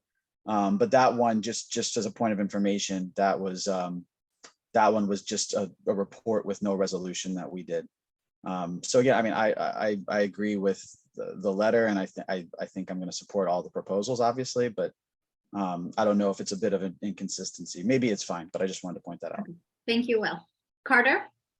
Well, I mean, just correct me if I'm wrong. What's before us is the letter, because that's what's in our package. No, right? what's before you Oh. is the resolution, which is in the package. Okay, that's not what's in my package. It says Dear Community Board 2 residents. Yeah, but it's written as a resolution. It's got the whereases. I mean, I guess it's strike that. They might not have the right one, Janine, because the resolution that I sent you guys does not say dear or anything. Okay. So I think they got the letter by accident. No, it says whereas, and therefore be it resolved with a typo and therefore. So I think it was just that was not cut off. Is Okay, that- but this wasn't voted on at the committee, correct? The resolution was not, the letter was unanimous. Okay. Right. And it, as, And- and if you, and it was it's the exact same order, same wording, except the beginning of each paragraph, I then put whereas, and then at the end, therefore be it resolved. So it was exactly the same. So we will need to vote on this So why- tonight. So why wouldn't we just put in there at the end, therefore be it resolved that CB2 Manhattan supports the placement of all three measures proposed by the Racial Justice Commission for the New York City Charter on the ballot? Carter, are you offering an says. amendment? Are you offering an amendment to this resolution? Well, I'm just No. Either you're offering an amendment because sure, I'll put it forward as an amendment and we can vote on it, but I don't understand what, I'm just trying to understand Okay, what we're trying Carter, to that's what it accomplish. says. No, it isn't. No, it Actually, doesn't. the on the ballot part isn't on there. Yeah, So- just Oh, that yes, but that supports all three measures being placed on the ballot as proposed by the Racial Justice Commission for the New York City Charter. And I bring that up very specifically because I think that's the democracy in action, is being more able to put ballot measures before the voters, right? If that's the decision-making place. And I think we should be supporting that because that's how we get change. Okay. by putting So them let me on the just ballot. read But this. if for whatever, if by some strange, happenstance, those don't get passed, if they don't get voted on, if New Yorkers don't vote to adopt these, would we still adopt them? So I'm thinking, would we still think they were a good idea? Shouldn't we be thinking beyond the voting? But that's not what's before us. That's why, and I do want to make that as a suggested change, but that's Okay. not what's before us. What's Okay, so before we have us an is- amendment on the floor that says, therefore be it resolved, the Community Board 2 Manhattan supports all three measures insert placed on the ballot proposed by the Racial Justice Commission for the New York City Charter. Is that correct, Carter? Yes. Do we have a second? Second. We had second from Rocio. Dr. Smith, do you have a question or comment on this amendment, proposed amendment? Lowering my hand. Okay, thank you. Uh-huh. So we're gonna have, so we're gonna have a vote on this amendment. I'm gonna do quick and dirty, and if we don't need a voice vote, if we don't need a roll call vote, we won't have one. Do we have any opposition to this amendment? I thought you seconded it, Lucio. No, the amendment is fine, but. Okay, if I'm we're voting this, on the amendment. The amendment is fine. Okay, so everyone. I have opposition to the amendment. Okay. I'm not comfortable with us telling people how to vote. Period. Well, we're not telling people how to vote, so we're supporting that it was placed on the ballot. Yeah. We've got a raised hand. Will? Let me try to clarify because I think there's still a little confusion. the way I'm seeing it now is Carter's amendment is actually, to me, makes it read less like we're telling people how to vote. The way it reads now, to me, at least seems like we're saying we support a yes vote, whereas Carter's amendment to me makes it sound like we're just supporting the fact that this has gone to a referendum. So that maybe others read it a different way, but that's how I read. That's the your amendment, actually interpretation of making it. Okay. less. I don't know if Cormac? that's the intention, but yeah, that's, I think that's. the- I withdraw my objection. Okay, Cormac, do you have a similar comment or? I did, but since it's already now moot, I'll Okay, make, well, I'll wonderful. make a We don't different need to have comment on you. the issue. Okay, wonderful. Which is that I just, in terms of the propriety of it, and I just throw it out there for people who've been on the board a long time. Do we ever endorse legislation, right? Say that a certain piece of legislation should be passed. We I think- absolutely do, all the I time. think we do. And so my point is that a ballot measure is legally speaking the same as legislation, just with the entire electorate acting as a legislature. So if we endorse legislation, there's no reason that we couldn't endorse and express how we think people should vote on this. Yeah, thank you, Cormac. That's very helpful. Keen? Keen, you need to unmute yourself. I heard two different versions of what we're voting on. So could you please Yes. restate So it? we have an amendment. It's adds, and there's only, therefore be it resolved that Community Board 2 Manhattan supports all three measures, insert, placed on the ballot, proposed by the Racial Justice Commission for New York City Charter. So the addition is placed on the ballot, period. And that is the amendment that's before us. Is that clear, Keen? Supports the placement of or supports the amendment? Supports these. That all three measures Supports the placement of? The placement supports the placement of all three measures on the ballot as proposed, so supports the placement. Is that what it is? Because that is different. I'm just, it's slightly different wording, but let me just type that into the chat. I'm gonna type the whole sentence into the chat. So everyone has it. I think the difference is whether we're supporting. If you guys could raise your hand, please. I'm gonna do shorthand. Therefore be it resolved. Donna? I was just gonna say, therefore be resolved that all three measures be placed on the ballot. Does that make, is that what we're saying? That's helpful.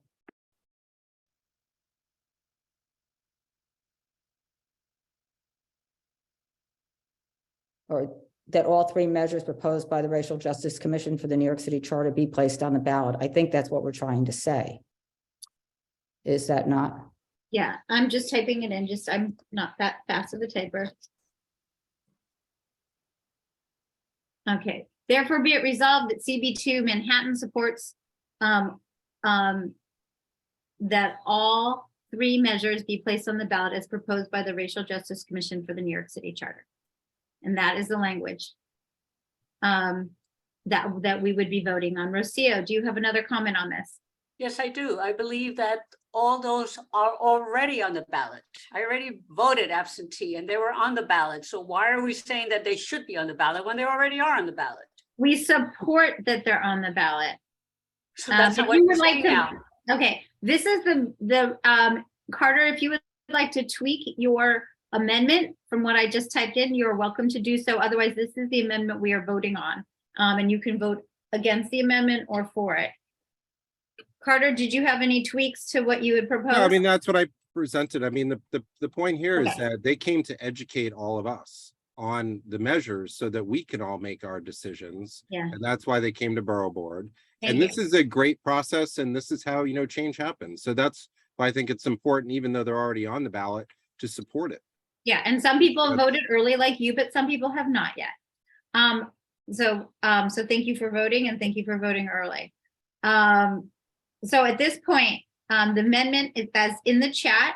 All in favor of the amendment, say aye. Aye. Aye.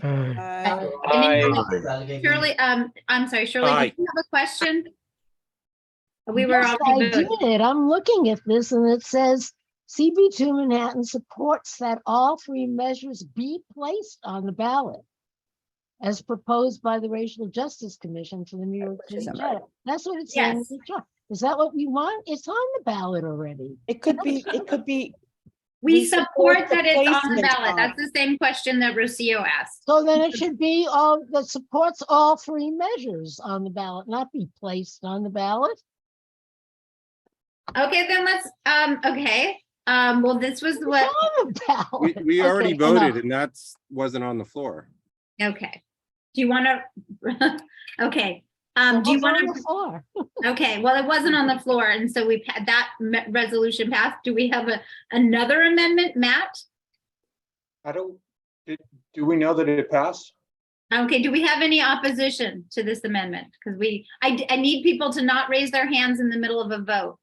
Okay, do we have a opposition? So I was going to say point of order that I think that's a roll call vote, but I don't.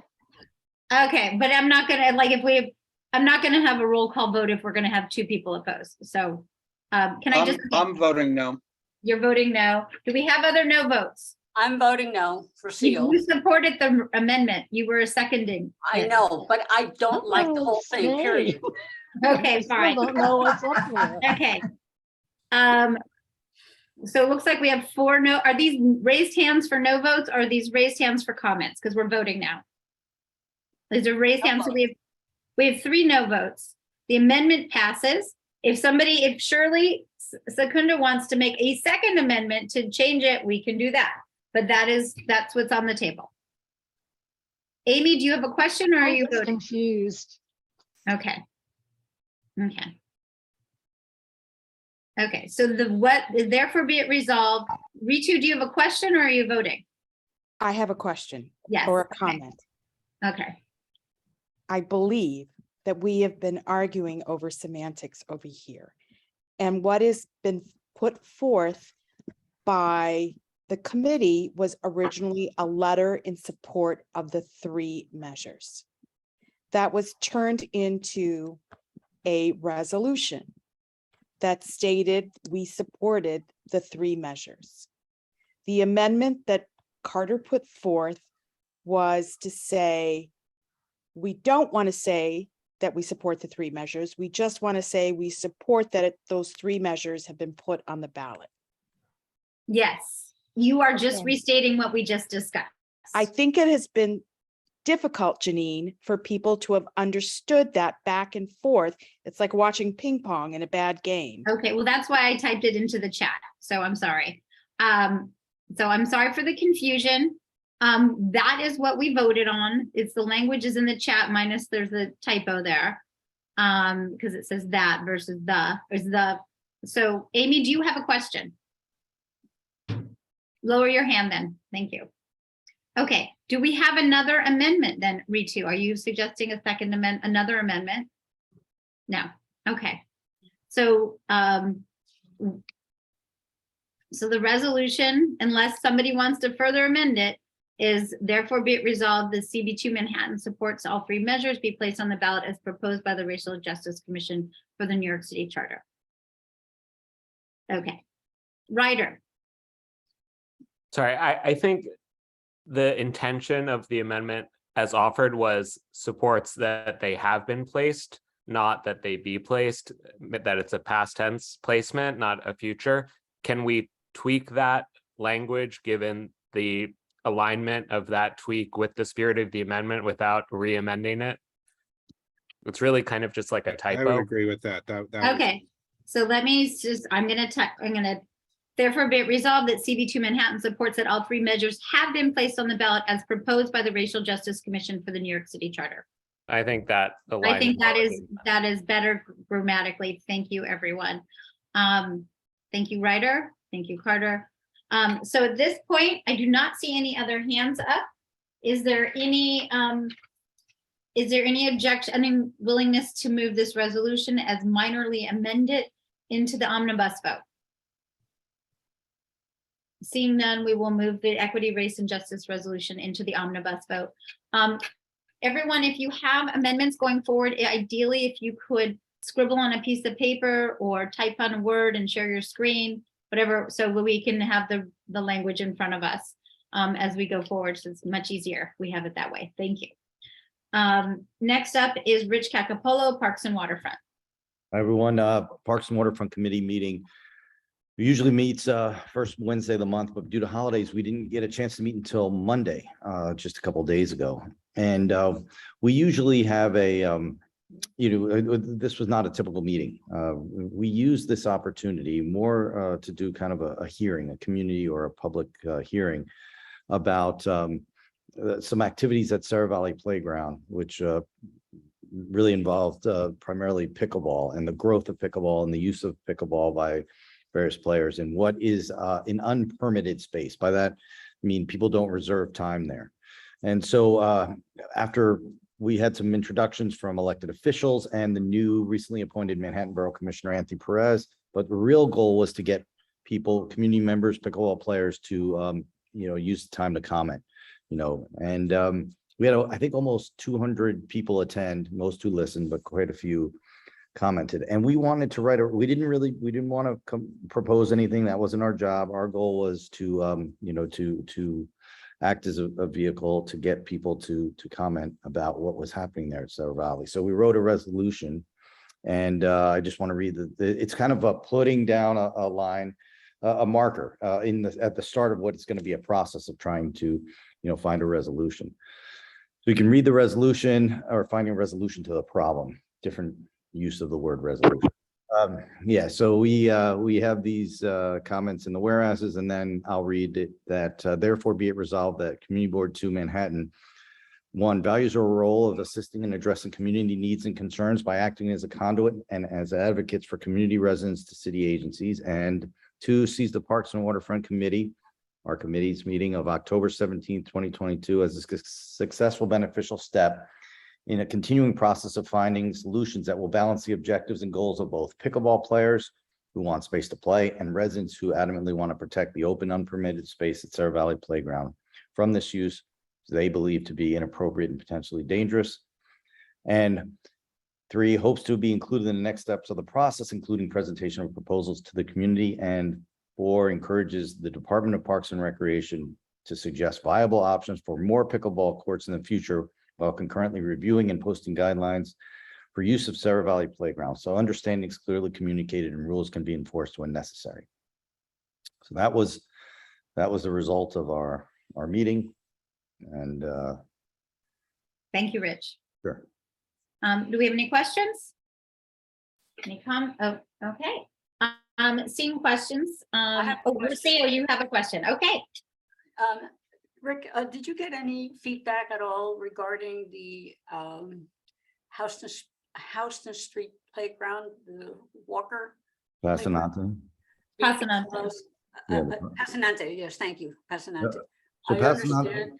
Yeah, I understand that there were a lot of people who were against pickle players because this park actually services the local schools in the neighborhood where recess takes place during school hours and after school. I know that this is about Sarah Valley. I understand that. Yeah. But the fact that I know that about 3,000 people signed petition against having this at Houston Street Park. So my question to you is, Rich, maybe you can clarify which is which. So the petitions were about the use of Sarah Valley, and the difference between Passanante and Sarah Valley, there's an important difference, and that is that Sarah Valley is, as I said, an unpermitted space where outside of a basketball court there, where the community really values the fact that kids can use it for unstructured play. Passanante actually is a permitted space. Many of the events that you see taking place there, whether it's the school playing at recess or the roller hockey game that's been played there on weekends for many, many years, are granted permits. There are times that are unpermitted, and courts may pop up. There are times when pickleball is permitted. In fact, there's some space there that's supposed to be used for pickleball. But Passanante and Sarah Valley are different in that key way, which is that one's permitted, one's not. But again, these petitions that were submitted were related to Sarah Valley. So a lot of people are against it anyway, I'm not sure that. against both, against, I know that's Terra Valley and against Passanante. Rocio, we're not gonna have back and forth. This meeting was specifically about Sarah Valley. I understand. So that's it. Bob?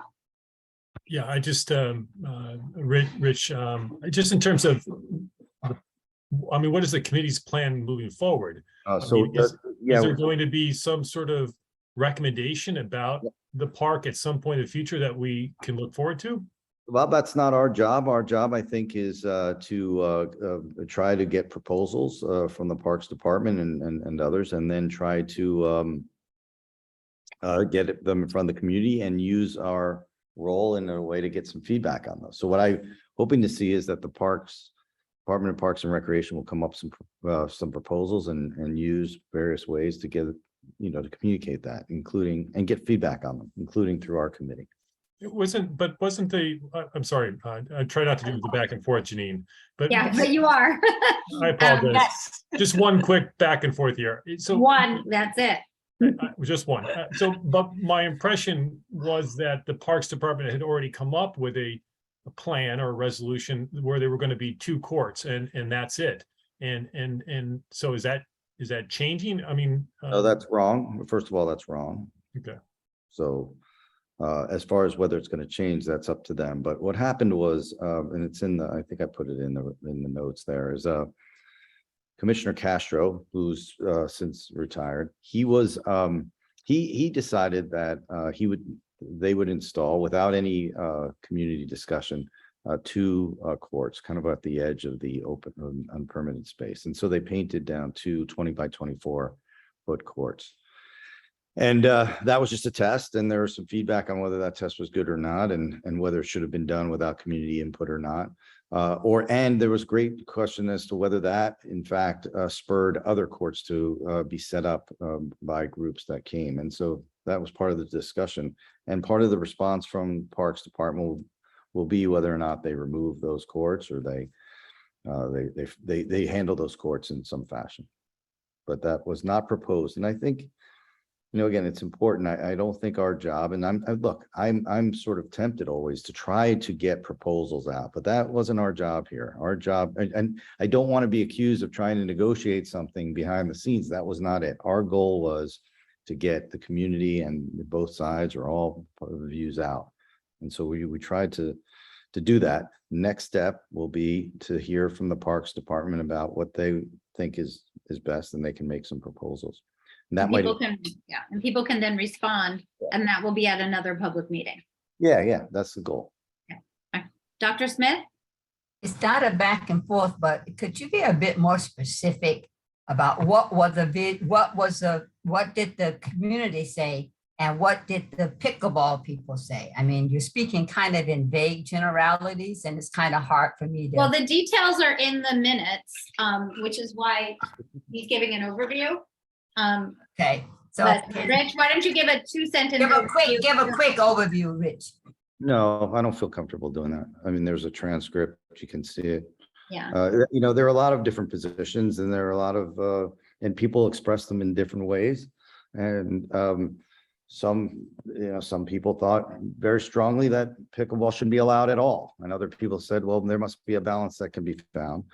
Some people said pickleball people were not polite or courteous. Others said pickleball people who were playing were not from the community, and that raised, that's never a great, comfortable, clear thing. So it's hard to categorize the comments, but I think there was. I will share just, Rich, for everyone who's interested, and this won't help you. If you did not attend the meeting, we will.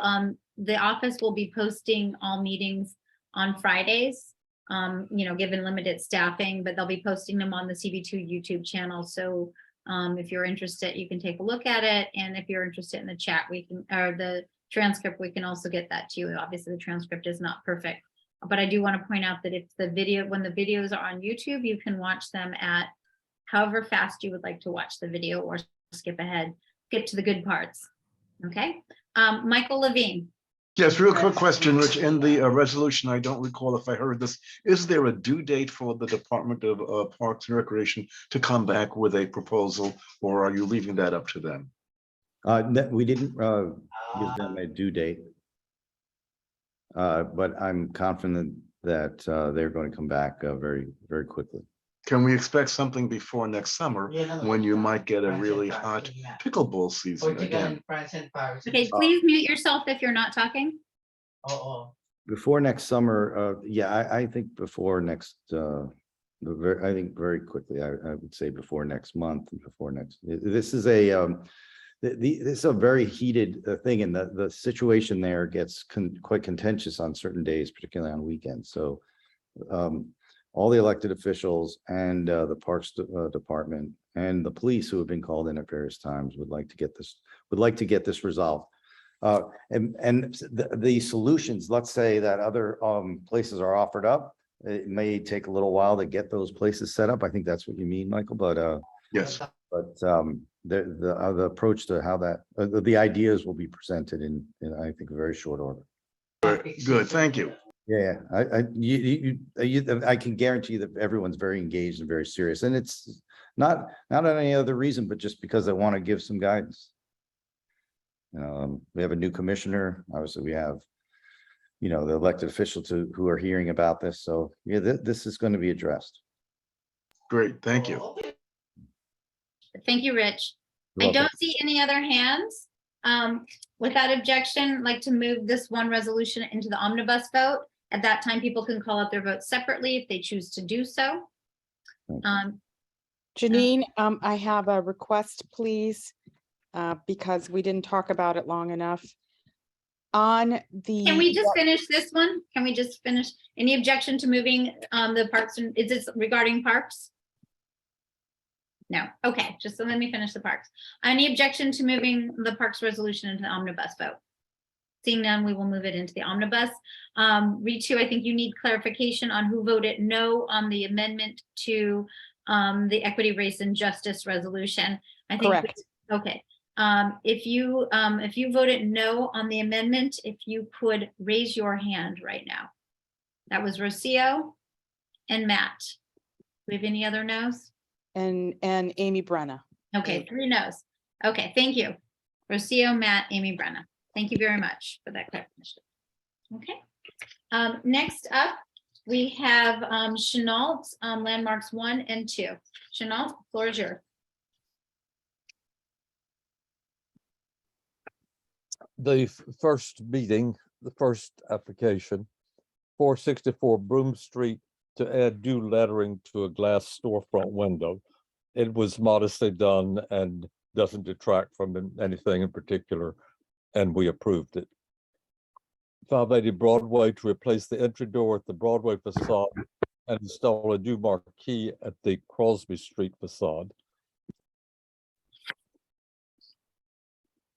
Approval for the glass and metal Broadway entry and the security equipment. The entry is replacing a wooden door that is not historic and is fairly recent, in fact.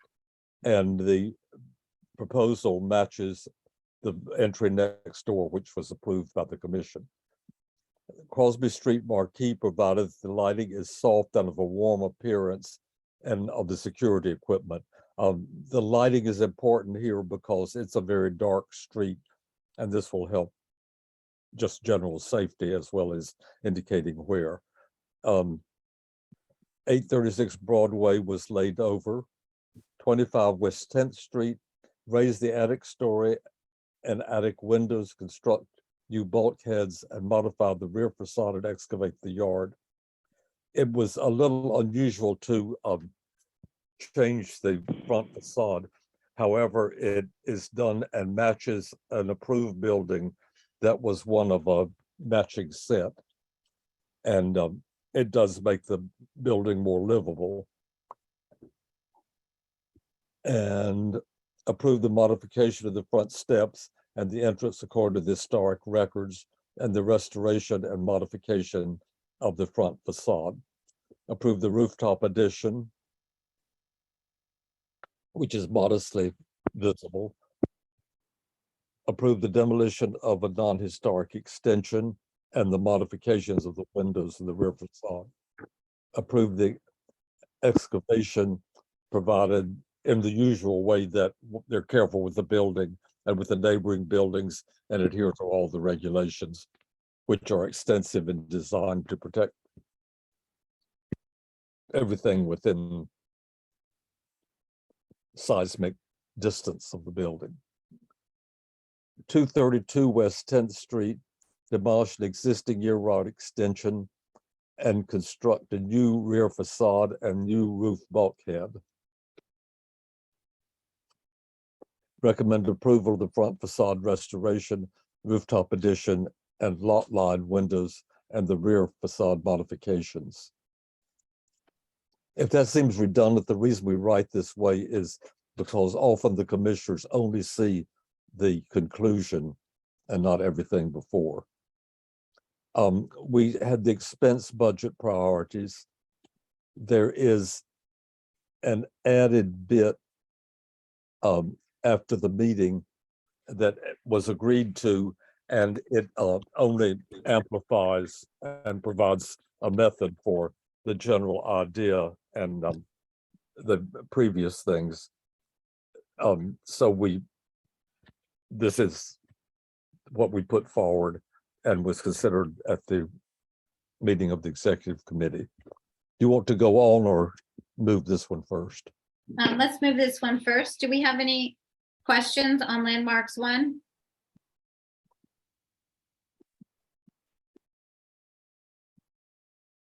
Okay. Is there any objection to moving these resolutions, including 3 and 6, which were removed, into the omnibus vote? Seeing none, we'll move these items into the omnibus vote. Janelle, why don't you take us through landmarks 2? 133 West 3rd Street to install gates at the front of the railings in the building. This is not unusual at all when people object to people sitting on their steps. And in this case, it's a fairly populated building. It's more than a row house, and it's about a nuisance. The application itself was woefully incomplete in that this gate attached to a railing that doesn't exist. And the applicant seemed to have no idea about work to be done on the steps and the railings that don't exist. So we described it as an incomplete application and asked that they return with a complete one before it's heard by the commission. 242 Lafayette Street, replace north windows on the front facade and the rear of the building to replicate previously moved work. They did not show up, so they will not be heard until they do. 52 Green Street, application to add 2 new stories on a penthouse to a 3-story building, install new windows throughout, and extend the fire escape to the roof. This is a very unusual situation. It was a 5-story building, and there was a fire along the way, and the top 2 floors were lost, though the front facade of the bottom 3 is very well preserved. And they have good pictures of the building as it originally was, and essentially they're to rebuild it as it was. We particularly noted that this is not a case where the new work is to be obvious, but on the other hand is to be invisible, and it should appear as just a part of the lower floor rather than addition. And there's also a penthouse that was never there, but it's totally blocked by other buildings and the setback. So we recommend approval. 738 Greenwich Street. This is the parking garage that was a part of the West Village houses. And there was a great controversy about its being sold. Eventually it was, and we were very thankful a conversion rather than a demolition, which might have been applied for, And it's altogether quite a fine adaptation, particularly because they're keeping the style windows that are there presently as garage windows. And so I'll read it briefly. Application to reuse 4-story parking garage as a multi-unit residential building, restore the front facade, modify the ground floor infill, alter the window openings, and configure 3 windows, remove a portion of the rear of the building to provide light and air, add a 1-story rooftop addition with the required mechanicals and bulkhead, and excavate below the building.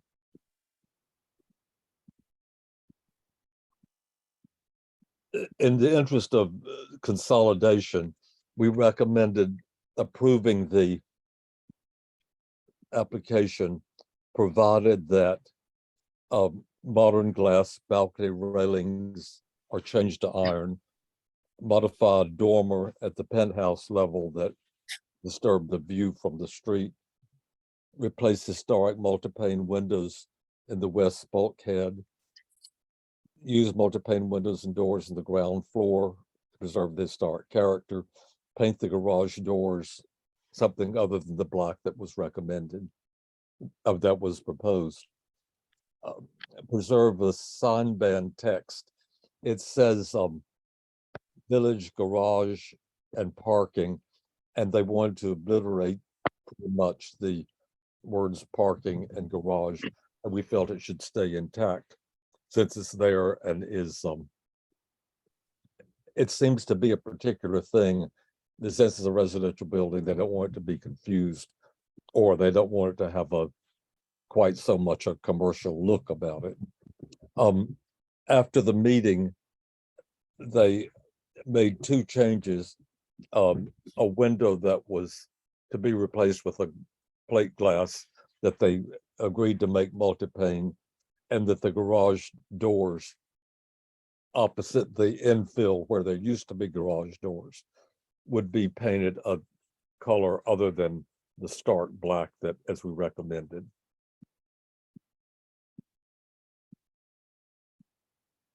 And that's it.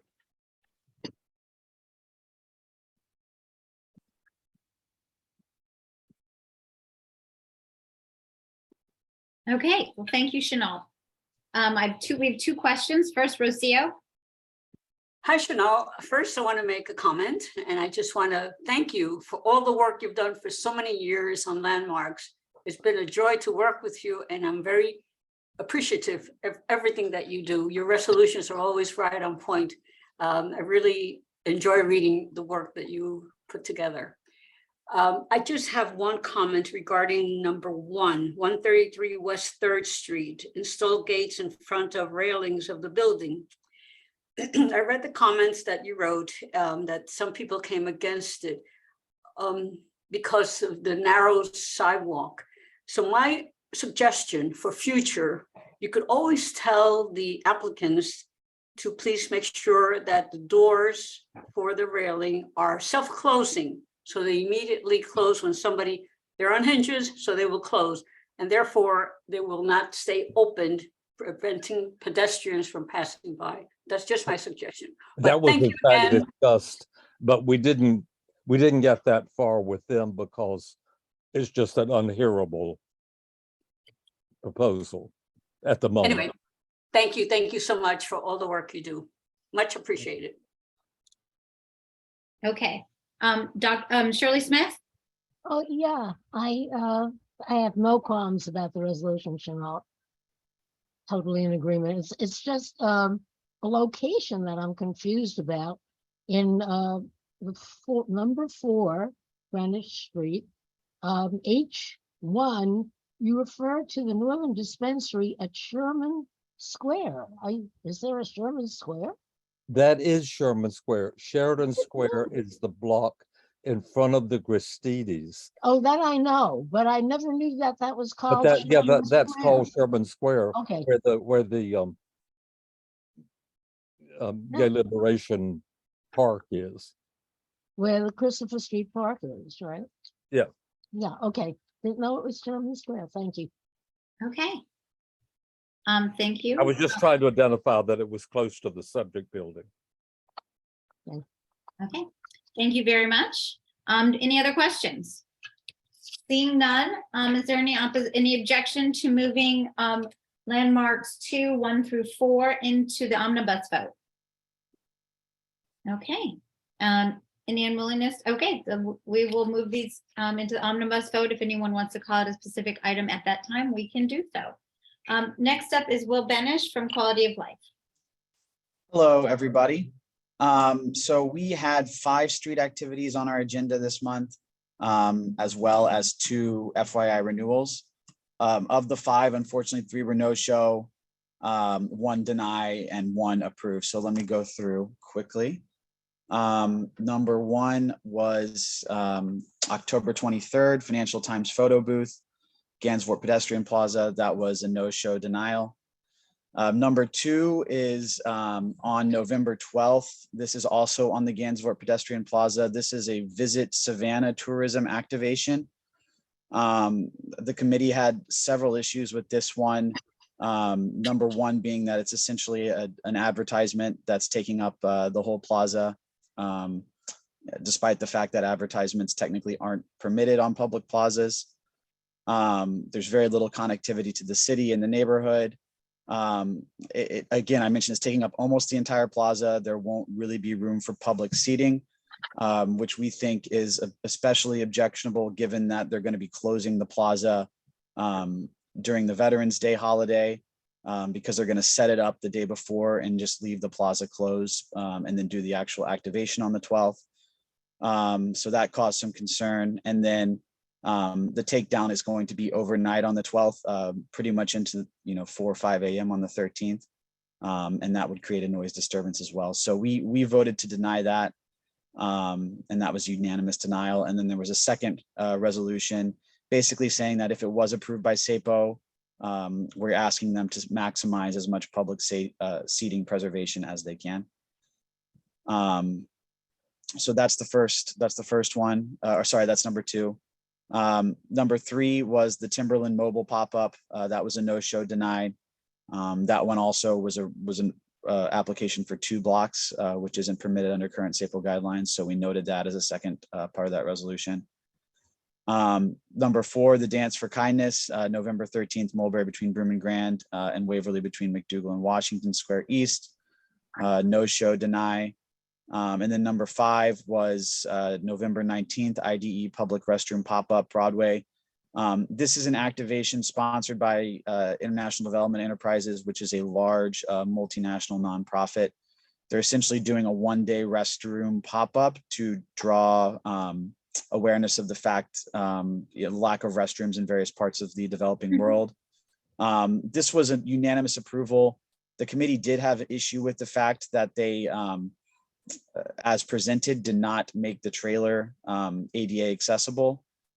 They said they would be open to going back to the nonprofit and bringing that back to them and sharing our concerns that we wanted it to be ADA compliant. So that was the second part of the resolutions, that we're strongly suggesting the applicant shift to an ADA compliant trailer. And then there was also some concern from the community about the specific spot where they were going to park this trailer. We suggested they move it from 541 Broadway to 549 to 557 Broadway, which is currently empty storefront. And they said they were open to doing that. So that's the third part of that resolution. And then the FYI renewals were unanimously approved. And then we had a report in here, not a resolution, about a presentation we heard from the New York League of Conservation Voters regarding the statewide ballot proposal 1 that's going to be on the ballot in November. This is for the Clean Water, Clean Air, and Green Jobs Environmental Bond Act. I encourage everyone to read through it. It's a pretty short report. $4.2 billion authorized by the Bond Act if it passes. Among areas where it could impact Community District 2 are in renovating or building new parks, putting green infrastructure on the roofs of public buildings, or otherwise making public buildings more green. those are some of the ways where they could have an immediate impact. So please take a read through. That is included in the full board package. That's it. Thank you, Will. Any questions? Ryder? Yeah, Cormac mentioned this kind of jokingly in the chat, but I wanted to raise it seriously. The toilet event I think is great, but I actually was surprised that there wasn't a reference that it was about the developing world toilet access when New York is 93rd out of 100 of the biggest cities in the US in terms of public restrooms per capita. Was there any discussion of like the relevance of this event to the city and how that will be integrated into what they do? Yeah, there was. Unfortunately, this nonprofit doesn't really operate in the United States. So we did make that point that, hey, you know, there's actually a tie-in to accessibility of public restrooms in the US. The design was already pretty much baked by the time they presented to us, and you know, they're focused on their own purview. So unfortunately, I don't think it's really touching on that as much as it's sort of a missed opportunity, I would say. I'll activate the pro public bathroom accessibility people I know to leverage it for their agenda. Thanks. Wonderful. Okay. Thank you. I don't see any other hands. Is there any objection to moving quality of life 1 through 5 and renewal 6 through 7 into the omnibus vote? Seeing none, we will move these items into the omnibus vote. At this time, board members can call out their vote separately if they choose to do so. Next up is Shirley Secunda, Traffic and Transportation. Right, and we had one resolution unanimously approved. It's to do with curb regulations and bike racks at the new Wegmans that's coming sometime in 2023 in the old Kmart spot. So anyhow, it's in response, the resolution is in response to those proposed curbside regulations, and they are for the northern side of East 8th Street between Broadway and Lafayette Street. And they have proposed additional bike racks at the northeast corner of East 8th Street and Broadway and the southwest corner of Lafayette Street and want to make a place which is East 9th Street, if you don't know its original name. And that is for Wegmans opening, as I said, in 2023. And yeah, we had some concerns. First, we asked that Wegmans conduct a study of existing conditions, primarily on East 8th Street between Broadway and Lafayette Street, also on Lafayette Street between 8th and 9th Street, including factors as automotive, bicycle, and pedestrian traffic counts and flow, street and sidewalk widths and uses, and truck and delivery frequencies, to evaluate how to best fit Wegmans' anticipated activities with those occurring there now, and provide a guide to establishing workable balance between them. They have not done any studies as yet. Further, we prefer a pickup for delivery model that relies on delivery cart bicycle vehicles and other cargo bikes rather than motor vehicles, and asks that consideration be given to solely employing cargo bike delivery cart bicycle vehicles for this purpose. Further, we urge Wegmans to outfit its delivery trucks with direct vision or high vision, called both cabs, and other safety features as recommended by NACTO for safe vehicle design, as well as to use electrically powered vehicles. Further, we encourage Wegmans to do off-hours deliveries, that is, to continue its practice of overnight deliveries at the new 770 Broadway store to avoid vehicular conflicts and noise that might otherwise occur at more heavily trafficked times, especially in view of its location on a street with purely commercial uses, as opposed to mixed-use streets in Community District 2 that have concerns about nighttime residential impacts, obviously from trucks. Also, we recommend that the 3 city rack bike racks proposed for the sidewalk at the southwest corner on Lafayette Street of East 9th Street instead be installed around the corner on the southwest side of East 9th Street near the corner of Lafayette in the street bed, which is wider than that on 8th Street, East 8th Street, where pedestrian and automotive traffic is considerably lighter than on Lafayette Street, and where there's enough room to install at least an additional 3 bike racks, if not more. Further, we advise Wegmans to consult with the Village Alliance Business Improvement District for input on assessing conditions and needs in the project area. And finally, we look forward to conferring with Wegmans about their findings as they monitor implementation of the project, and request that Wegmans report back to CB2 4 weeks after the store's opening with an update, including items as delivery frequencies and times, modal split, curbside use, traffic conflicts, service provider pickups, community feedback, and what modifications as needed have been applied, and present another update 4 months after that, while also agreeing to be available for a follow-up visit after that should there still be issues needing remediation.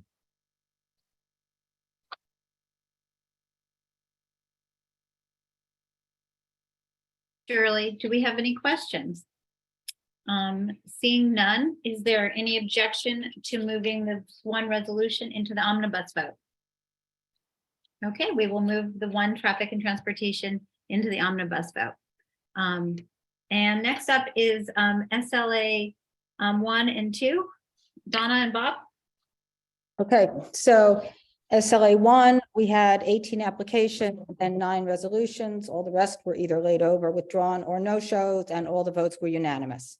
The first one is Annette Dishveld, doing business as pending, 41 Greenwich Avenue. That's for a new restaurant.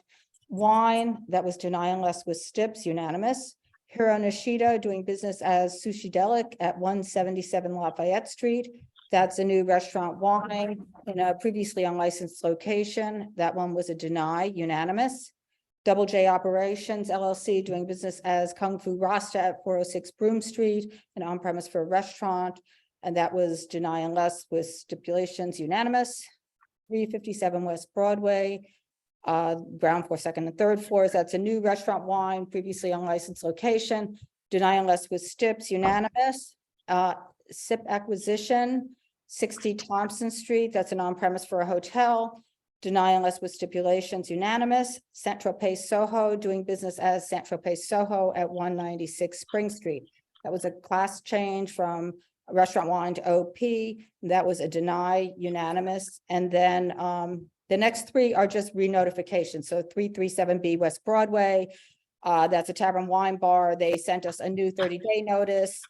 They had already signed stipulations with us. It's written in your packet. That's deny unless with Stips, King J Garden, Lady Child's Kitchen, 171 Hester Street, on premise for a restaurant.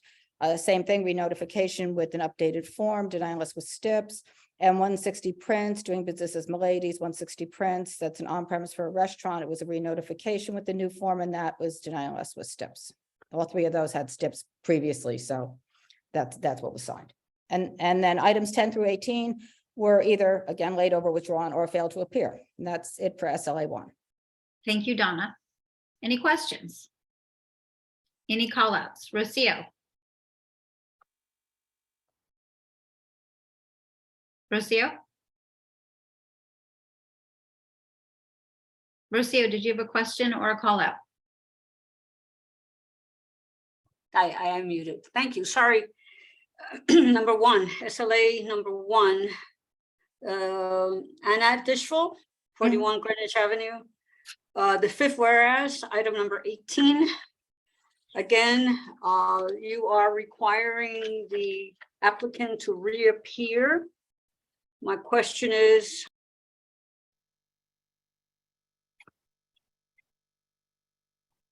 you're muted again. sorry. Okay, so I'll start again. Number 1, 41 Greenwich Avenue, Annette Dishveld. Number 18. Yes, item number 18. You're requesting, you're demanding that the applicant reappear. Where is your authority to demand this? They don't have any outdoor seating now, so if they want to change their application, it's an alteration to the, to what they're doing, and then the liquor authority requires them to reappear. The liquor authority requires what? Them to reappear, it's an alteration to the license that they have if they add the outdoor seating. So let me just clarify so we don't have back and forth. The application did not include outdoor seating. Correct. Correct. And therefore, this is in here, and if they Well, want. they have the 8 seats, so if it's they have 8 seats. That's what they have if they're allowed to fit the 8 seats. They want something permanent. This is under the temporary program. They are required to come back. Okay. Who requires them? The liquor authority requires them. Okay, thank you. Number 2. Okay, I'm gonna go to Shirley and then we'll come back to you, okay? If you want to call out a specific, do you have, like, before in the past, we've called out, like, you all want to call it 2, 3, and 5, and we'd come back to them. Do you want to do it that way? You're muted, Marcia. There's something. Okay. I don't know why it gets muted. I actually want to call all of them. Oh, you want to call all of them out? For the same reasons, because. Okay, if they're all the same reason, then most of them are for the same reason, not all of them. okay, well, for the ones that are the same reason, let's skip those unless there's some unique character, if you're calling out something different. Because if you're gonna ask all of them if they have to come back for submitting plans for permanent sidewalk, I think Donna answered that question. So if you have different questions, if we could go to those. So for instance, number 2. Can you hear me? Yep. Yes, we'll let So you know if number we 2 can. Yeah, number 2 is denial for failure to consider a reduction in the hours on any day of the week, nor remove the roadbed structure. The items are frivolous and not in accordance with law. Is CB2 being above the law now?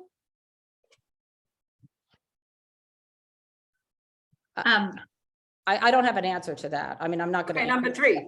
Okay, Double J operations, Kung Fu Pasta.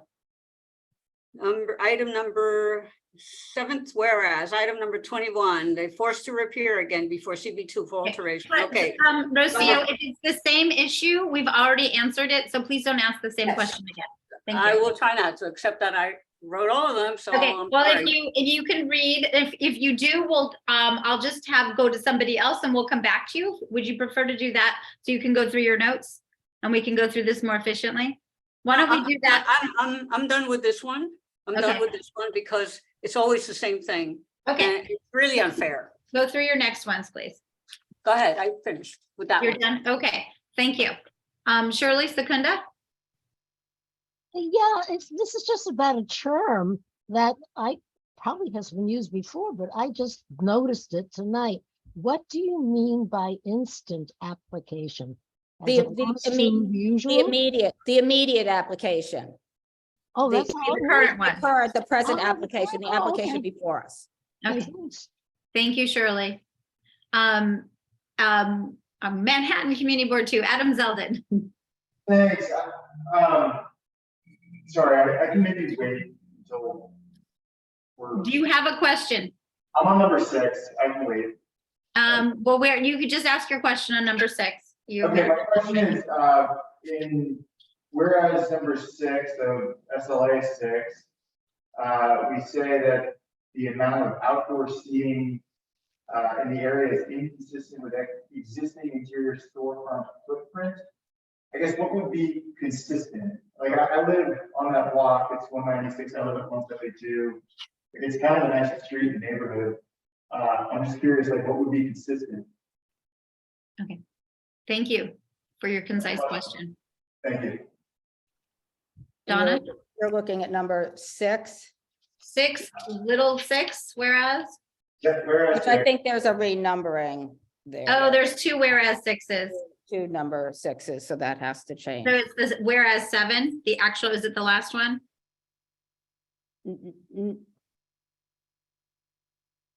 No, I think he means number Yeah, the last one. 6. Is it the last one? The last one, which would be whereas 7. Thank you. Okay. We just talked about the density of neighborhood amenities in that area.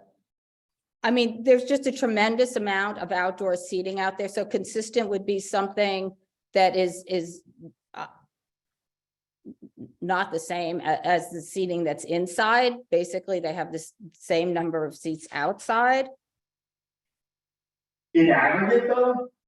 Excuse me, you're not coming in very clear. I may not be either. I'm sorry. I'm sitting in some room, so you're echoing a little too. So go ahead. The total number of outdoor seats would be 1-to-1 equal to the total number of seats in the 750-foot perimeter. I guess I'm just trying to quantify what that would mean. It's a quantifiable metric, but we're not using. Well, I haven't quantified that metric, so it's a sense of numbers outside versus, I mean, this is outdoor seating that is not the public space. It's not, it's not their restaurant space. Okay. Thank you. Thank you, Donna. Thank you, Adam. Matt Metzger. I was just going to say, I wanted to thank the chairs for taking time to explain a couple matters of law and fact to me. And I certainly was convinced that any new liquor license that doesn't serve alcohol outdoors when they apply, but decides to later on, would be required anyway by law to come before the board. And so mostly as a clarifying matter, I've gotten comfortable with the inclusion of them as in the STIPs, but also just want to say thanks to Bob and Donna. Okay, thank you, Matt. Appreciate it. Thank you, Bob and Donna. Any other questions on SLA 1? Okay, is there any unwillingness any objection to moving SLA 1 through 9 and laid over withdrawn or did not appear 10 through 18 into the omnibus vote? Seeing none, we will move these items into the omnibus vote. Bob, Rocio, do you have an objection? I'm sorry, what, Rocio? Yes, I am sorry, but I did not understand or hear the answer to my questions regarding number 2, the Hero and Nishida, 177 Lafayette, that the fact that they denied it for failure to consider reductions in hours on any day of the week, nor remove the roadbed structure. And then I'm saying these items are frivolous and not in accordance with the law. Is CB2 being above the law? Can you answer the question, please? Okay, I think Donna did answer that question because it was sort of a, CB2 is not above the law. Obviously, but CB2 is imposing things on applicants that are not within the law. Donna? And that's my objection to all of these things. Okay, thank you. Donna, I'll give you one more shot at that. And then The community came to the meeting, was objecting to the late hours of the application. The other restaurants in the area have earlier closing hours. We asked the applicant if they would consider any earlier closing hours to be in alignment with the other restaurants, as the nearby residents were all asking for. That's why that's in there. Okay, thank you. Okay, I'm gonna look, any other questions? I do not see any hands raised. So there are 0 hands raised. Is there any objection to moving SLA 1 items 1 through 9 and laid over withdrawn or did not appear 10 through 18 into the omnibus vote? Seeing no objection, we will move these items into the omnibus vote at that time, and you may call these out if you'd like to do so in the final vote. Bob Ely, SLA 2, please. Good evening, everyone. We had 18 applications in SLA 2. Out of those 18, we have 9 where we resolved 1 through 9. The rest were not resolved and put over to the next month, or they were withdrawn. There were no shows, or things of that sort. I'll start with number 1, that 68 Perry Street, DBA Corner Bistro at 331 West 4th Street. This is an existing on-premise license. There was a change in the ownership of the corporation that holds the license. Deny unless is the recommendation. The vote was unanimous. Pop-up grocer at 205 Bleecker Street. This is a new tavern wine license to operate a little cafe in a gourmet grocery store that's going to go into 205 Bleecker Street. The recommendation deny unless with stipulations. 401 West operator, new tavern wine. This is a previously unlicensed location on the West Side Highway. It's That's pretty much it. It's a recommendation is deny unless with the stipulations that are identified. Number 4 is MT 181 Waverly. They don't have a name yet. It's to be announced. 150 West 10th Street. This is a location that has been licensed before. What's going in there is similar to what was there before. They got together with the community and the block association, worked things out, deny unless with stipulations.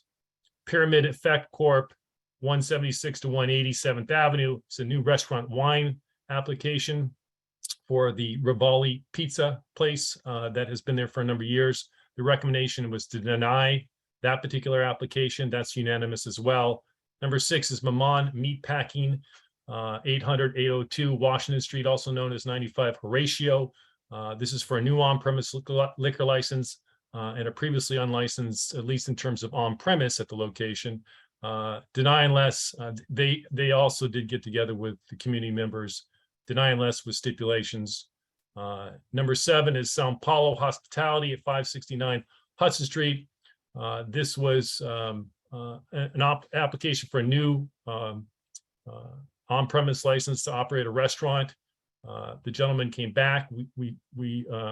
This is really reconsideration of a prior application, and we changed our recommendation from denied to deny unless with stipulations. Again, this is a gentleman that came back and got together with community members and worked things out. Number 8 is 27 Pilgrims, DBA Donna, located at 7 Cornelia Street. New on-premise license to operate a restaurant. Again, work things out with the block associations in that area. Deny unless with stipulations. Number 9 is Gift New York, DBA EAK Ramen at 469 6th Avenue. This is a new on-premise liquor license. This is a business that's been there for a few years, operating with restaurant wine. They were looking to upgrade, and the recommendation is deny unless with the stipulations consistent with what they had as a restaurant wine. The rest, 10 through 19, as I said before, were either layovers, withdrawals, or no-shows of some sort. Thank you, Bob. Do we have any questions or callouts? Rocio. For the record, I will state my objection to the continuous demand that the applicants spend a lot of money and go back to CB2 to get what the law allows them to have. For the record, all of them, I will vote in favor of all of them, but I regret that our board demands, and it does not make a very friendly, business-friendly environment for these operators. So that is for the record. I stand by my comments. I think it's not fair. And so for all the applications where you're demanding that they come back to community board 2, I think it's unfair and there's undue process and it's overreaching. Well, Rocio, I appreciate your record and I appreciate what you're saying. What we are doing is nothing that is not required of them. By putting in the stipulations, we're actually telling them, hey, look, this is something that you're going to have to do in the future. Not everybody fully understands. People that are represented by lawyers often do understand it, but many that do not. And that anytime you do make an alteration to a liquor license, you need to come back. We've been told that specifically from the commissioners, or not the commissioners, from the State Liquor Authority. He's not a commissioner, he's the chairman of the State Liquor Authority. So we do put that in there to let people know that, especially with the temporary program, with the outdoor seating, that at some point in the future, when you do come in, when the program is in place and you need to have, you're going to have some sort of permanency to what you're asking for, that's going to be required of you. So that's why that's in there, to make sure everybody knows that, to give them notice. It has nothing to do with being mean to businesses or to being difficult with businesses. It has nothing to do with that. It has to do with explaining the process to them. And by putting in the stipulation, I think it makes it even clearer. Okay. Thank you. Thank you, Bob. Okay. Any other questions?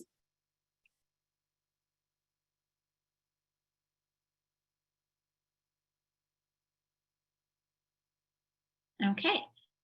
Seeing no questions, is there any objection to moving SLA 2 items 1 through 9 and 10 through 18 laid over, withdrawn, or did not appear into the omnibus vote? Seeing none, we will move these items into the omnibus vote. At this time, board members can call out their votes separately if they choose to do so. Okay.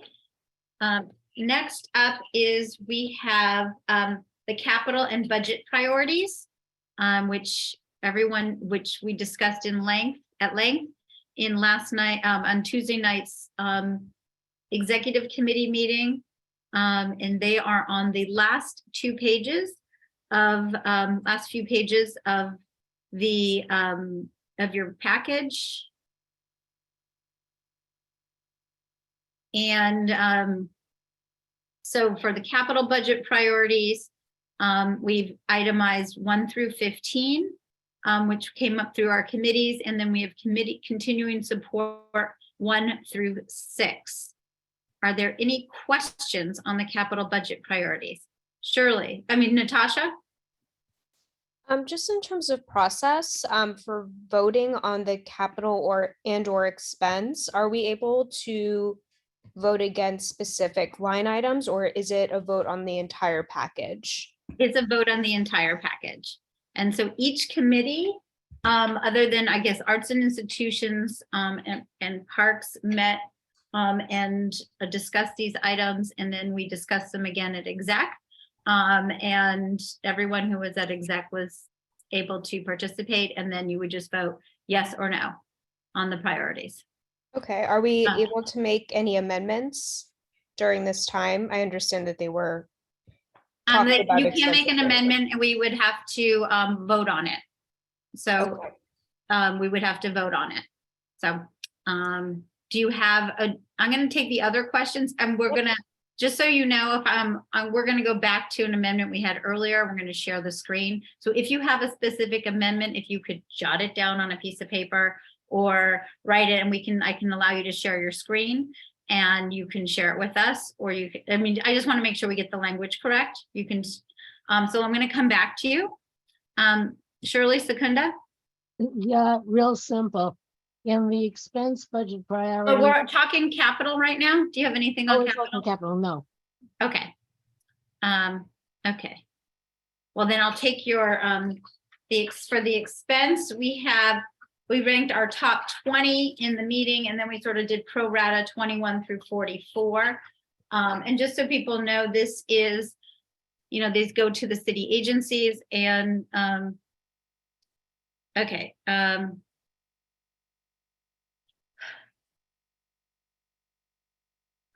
These go to the city agencies, and we basically, in the past, Bob Gormley input these into some computer system, and and that's basically how it goes. And then so Shirley, what was your comment on the expense? And my comment is simply that number 9 and number 42 are the same request. Oh, we've had a few. Okay, and so I think we had it as number 9 in the first place. I don't know how it got to. Okay, so we'll number them as 41, 42, and 43. And thanks to Chris Digness, who caught some earlier. Appreciate it. There's a lot of expense items, and so forth. Natasha, I'm going to come back to you. Yes, I'm happy to share my screen. I don't know if it's. I have to make you a co-host first. Now Okay. you should be able to do it. Oh, and I'm sorry, Will, before you do that, actually, I want to correct one thing, and I'll share my screen first. We had a correction, a tweak on number 4 for the capital. And we had some language that we discussed on Tuesday night that refined. Oh, my computer is crashing.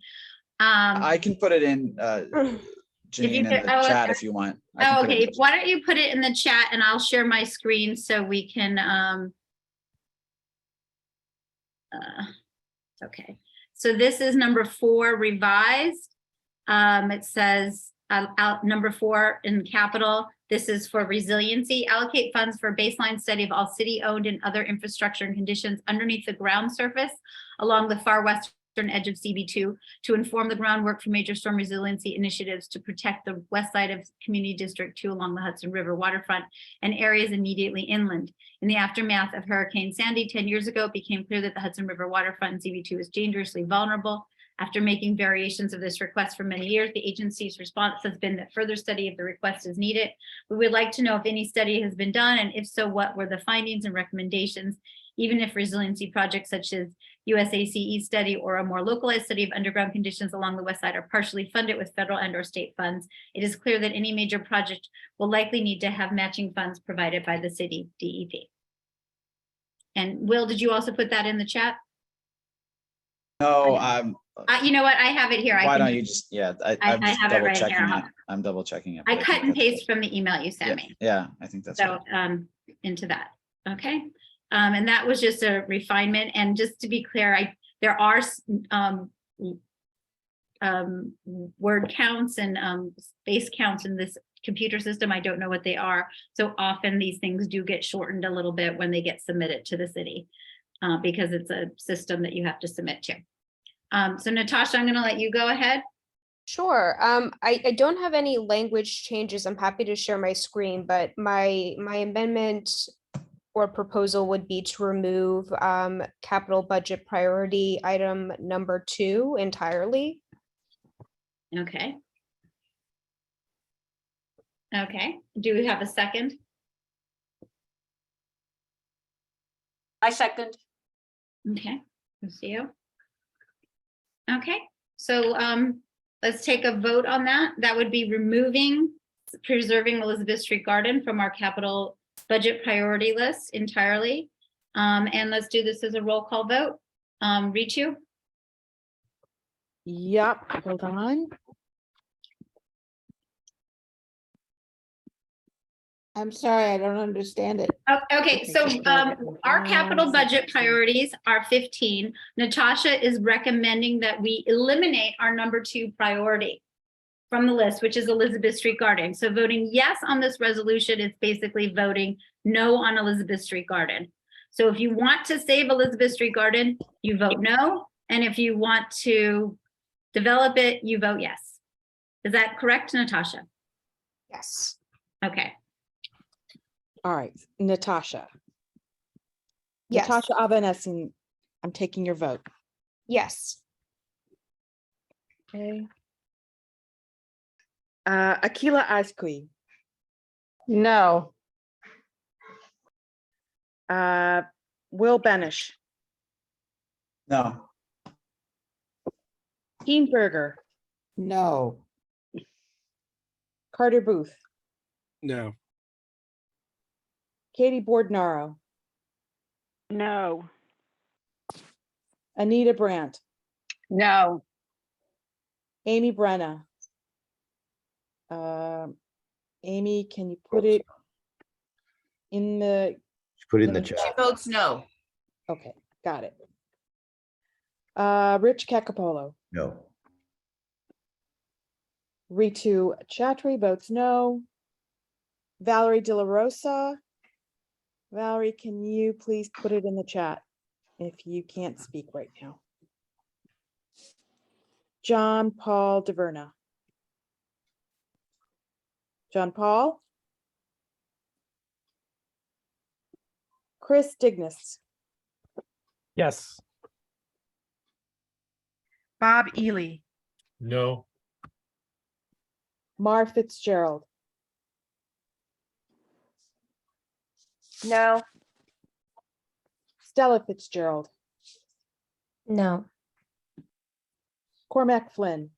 No. Susan Gammy. No. Wayne Kwadler.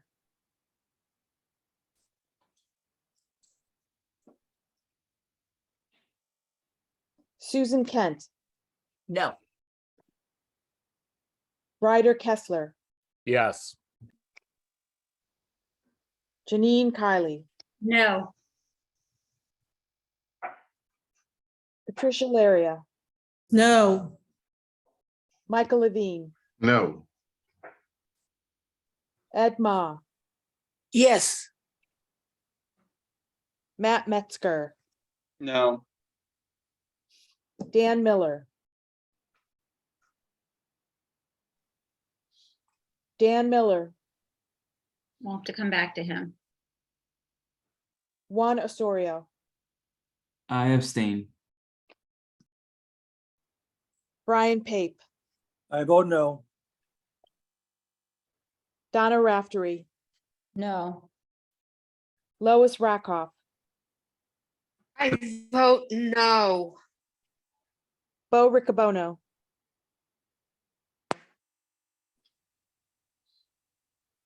Bo,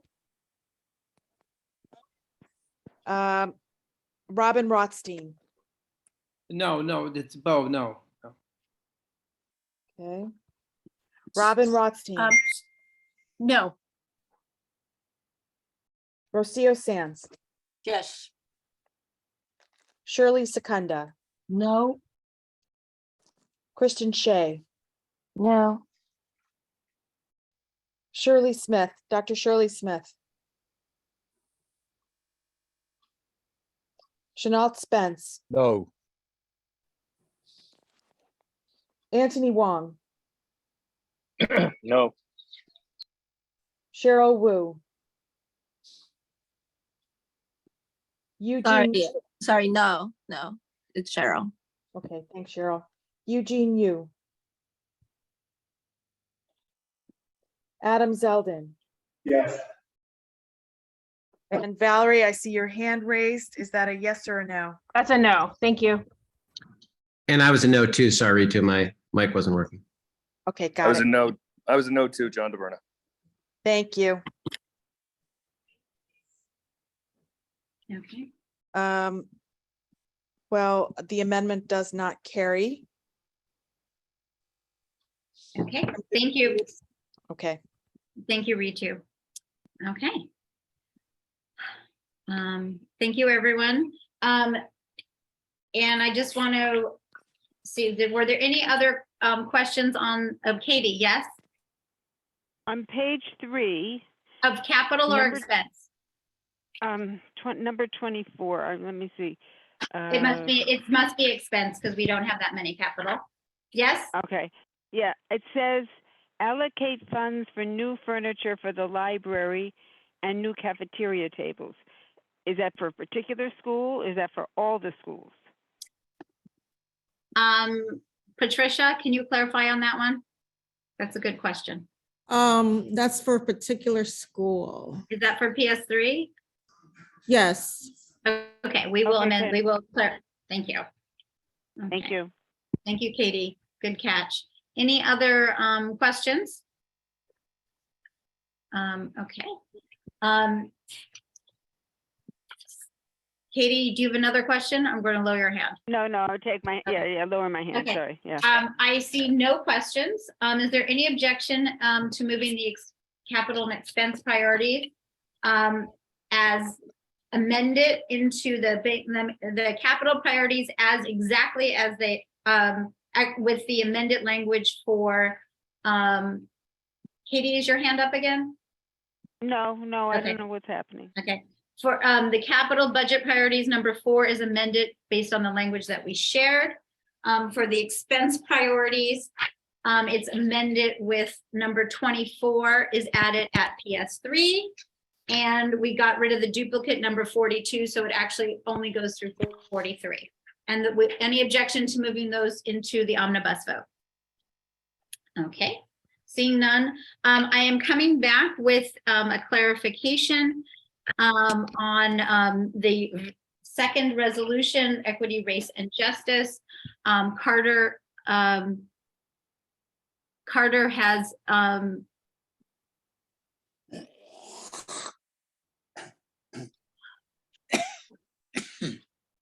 we actually, so Carter wants to vote on changing the letter. I don't believe the letter. I'm not saying we vote. I'm just saying that was a change from what's in our package. I don't think anybody objected to it, but. No, nobody objected to it. I actually don't think it was a change. I think it was a typo because it was written in whereas form. They're just the two line was a typo. So it actually is a resolution in our package with a typo at the beginning. Is that correct, Mar? Correct. Okay, so So, Carter but went just back. for clarification, though, the first sentence in all of that is the deer line is. Yeah, and that's a to make the typo. reso, It's a it typo. needs to be removed. It's a right? typo, Carter. We have lots of other typos that we discussed tonight, and we did not debate them. Well, it's not a typo because the committee voted on the letter. I hate to belabor that, but that's. No, it's it is a presented typo, as a Carter, new. It was because presented as a new item. when it was sent board. back in, when it was updated to be a letter, that line just didn't get deleted. It was an accident. It's a typo. It's a mistake. It's not, and it doesn't change the spirit of the letter. And again, we've had many, many typos. There were double lines. Do we need to vote on that? Well, I'm sorry, but that's incorrect. I mean, if you guys want to discuss it, I'll just point out that you guys said that you voted on a letter at committee, that it was changed after the committee meeting ended to reso. And then that's what was presented is the letter. And then at our meeting Letter was tonight, not we presented. changed I'm it looking at it to right a now. reso. Okay, I mean, you guys are rewriting the story here, I mean, of what you'd said before, but don't have a problem with it. I'm just trying to make it so that everybody understands what happened. Does everybody is there any confusion? Valerie, do you have confusion or you have a different question? Could I make a motion to reintroduce this as a reso? Yes, thank you. Valerie's making a motion to reintroduce this as a reso, ignore the typo in the top line. And then second, Carter went back to his Otter video recording. Yes, Valerie? I have an additional question about the reso. Okay. Let me just clarify, since Carter raised his other thing, I'll come back to you. Carter went back to his Otter recording to listen to his recording of what he said, which was slightly different than what I put into the chat. So I'm going to share for those of you who, I know not everybody uses the chat feature, I'm going to share my screen. Let's see if I can do this. Actually, it doesn't work that way. Carter put it in the chat, so I'm gonna read it from his transcript. Therefore, be it resolved that Community Board CB2 Manhattan supports the placement of all three measures proposed by the Racial Justice Commission for the New York City Charter on the ballot. Bracketed text is what he added. So I just want to clarify. So he's clarifying his amendment. Valerie, do you have a question on that? Okay, yes. I have a question about who is this resolution being sent to specifically at the city? Mar, who would we address this to? It's going to go to all the usual suspects, all of our electeds, and it is also going to go to city agencies. And we will also share information that was provided at Borough Board this morning to educate people on these measures. Okay. I have an additional question. I'm just confused as to how this is going to educate like the voting public versus just going and pushing paper digitally to the agencies. I'm sorry, I missed part of the report. So I'm just trying to understand. Obviously, it's in the great. It'll go out to this, the information that was shared at Borough Board, we can share with the CB2 mailing list. Now, obviously, our mailing list does not reach everyone who votes or everyone who lives in CB2, but it is a start, and we can also post what we received at Borough Board on social media as well. And we have lots of our resolutions go into that bureaucratic black hole. It's what we do with them on an ongoing basis in terms of, it's just one small part of advocacy. Matt Metzger? Sorry, I don't think any of the committee members were confused. And if any of them were, I'm sure they could speak up. So you're saying you were not confused? Okay, thank you, Matt, for that clarification. Okay, so we have, so we have new language, which is in the chat, just to clarify that. And just to be clear, I'm just gonna make sure there's no confusion. I would like to have a roll call vote on this. If that's possible on this amendment. It's in the chat. Ritu, if you could go through and just read the people who are here, skip the people who are absent with notice. Yes, Valerie. Yeah, so I had a motion. I had made a motion Oh, to yeah, there's two- introduce this as a letter. Yeah, I so mean, we're as a gonna, resolution. no, I'm sorry, we're gonna vote on, do we need to vote on these separately? So we're voting on two things, introducing this as a resolution, not a letter, and Carter's proposed change. They are both in the chat. And we'll go through roll call. You can say yes on both, or yes or no, or whatever you want, but we'll do one roll call to be efficient, okay? The first yes is introducing it as a letter. The second yes or no is the language that Carter has included here. Yes, Valerie. Someone needs to second my motion. Oh, do we have a second for Valerie's motion? Second. Okay, wonderful. We've got a couple seconds. Wonderful. Thank you. Okay, Is so there any confusion before we vote? Is there any Carter? Yeah, you had said we're introducing it as a letter. It's actually sorry. being introduced as a reso. We're introducing it as a Carter, reso. you just cut out. Yeah, okay, we are introducing part one, we are introducing it as a resolution. Part two is the language that Carter put in the chat. Any confusion? Rocio, I see your hand up. Yes, I'm not interested in voting in favor of this resolution at Well, then all. you can vote no at the end. No. Okay, thank you. But we are not voting on the resolution, we are voting on the amendment. So Ritu, you can choose however you want on the amendments, Rocio. Okay, so the first one is, I just want to clarify, the first Carter, one. do you have another question? No, I'll lower my hand. Thank you. Okay, so we're looking for two responses here. Natasha Avanesian, Yes to both. Akila Ashqui, Yes to both. William Benish, Yes, yes, and yes. Yeah. Keen Berger, Yes, and yes. Carter Booth, Yes to both. So who's the lucky guy? Katie Bordnar, it's not in. Okay, you guys, please mute yourself if you're not speaking. Thank you. all right, Katie Ritu, you ready Bordnar. for me now? Yes, Katie, thank Yes you. to both. Yes to both. Anita Brandt,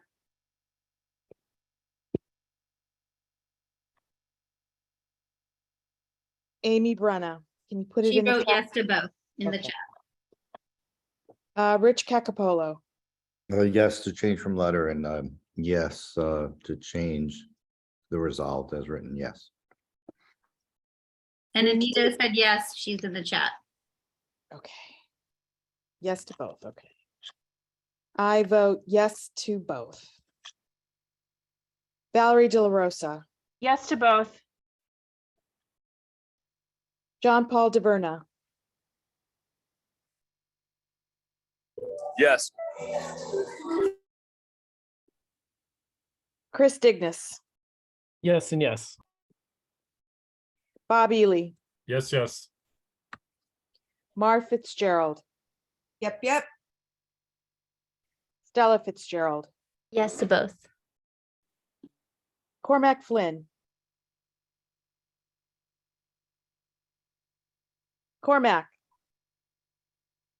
Sorry, technical trouble. Yes to both.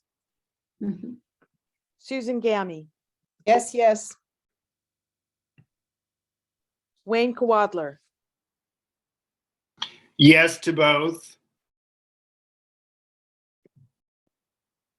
Susan Kent, Yes to both. Ryder Kessler, Yes to both. Janine Kiley, Yes to both. Patricia Laria, Yes to both. Michael Levine, Yes to both. Ed Ma, Yes to vote. Matthew Metzger, Yes to both. Dan Miller,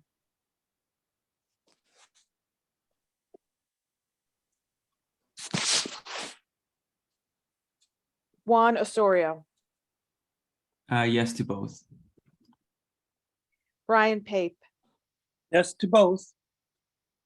Donna Raftery, Yes to both. Lois Rakoff, Yes and yes. Bo Riccobono, Yes to both. Robin Rothstein, Yes to both. Rocio Sands, No and yes. Shirley Secunda, Yes and yes. Kristen Shea, Yes. Dr. Shirley Smith, Yes to both. Chenault Spence,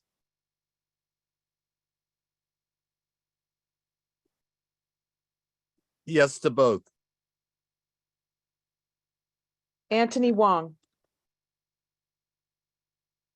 As Sally told Harry, yes, yes. Cheryl Wu, Yes and yes. Hard to follow that. Eugene Yu,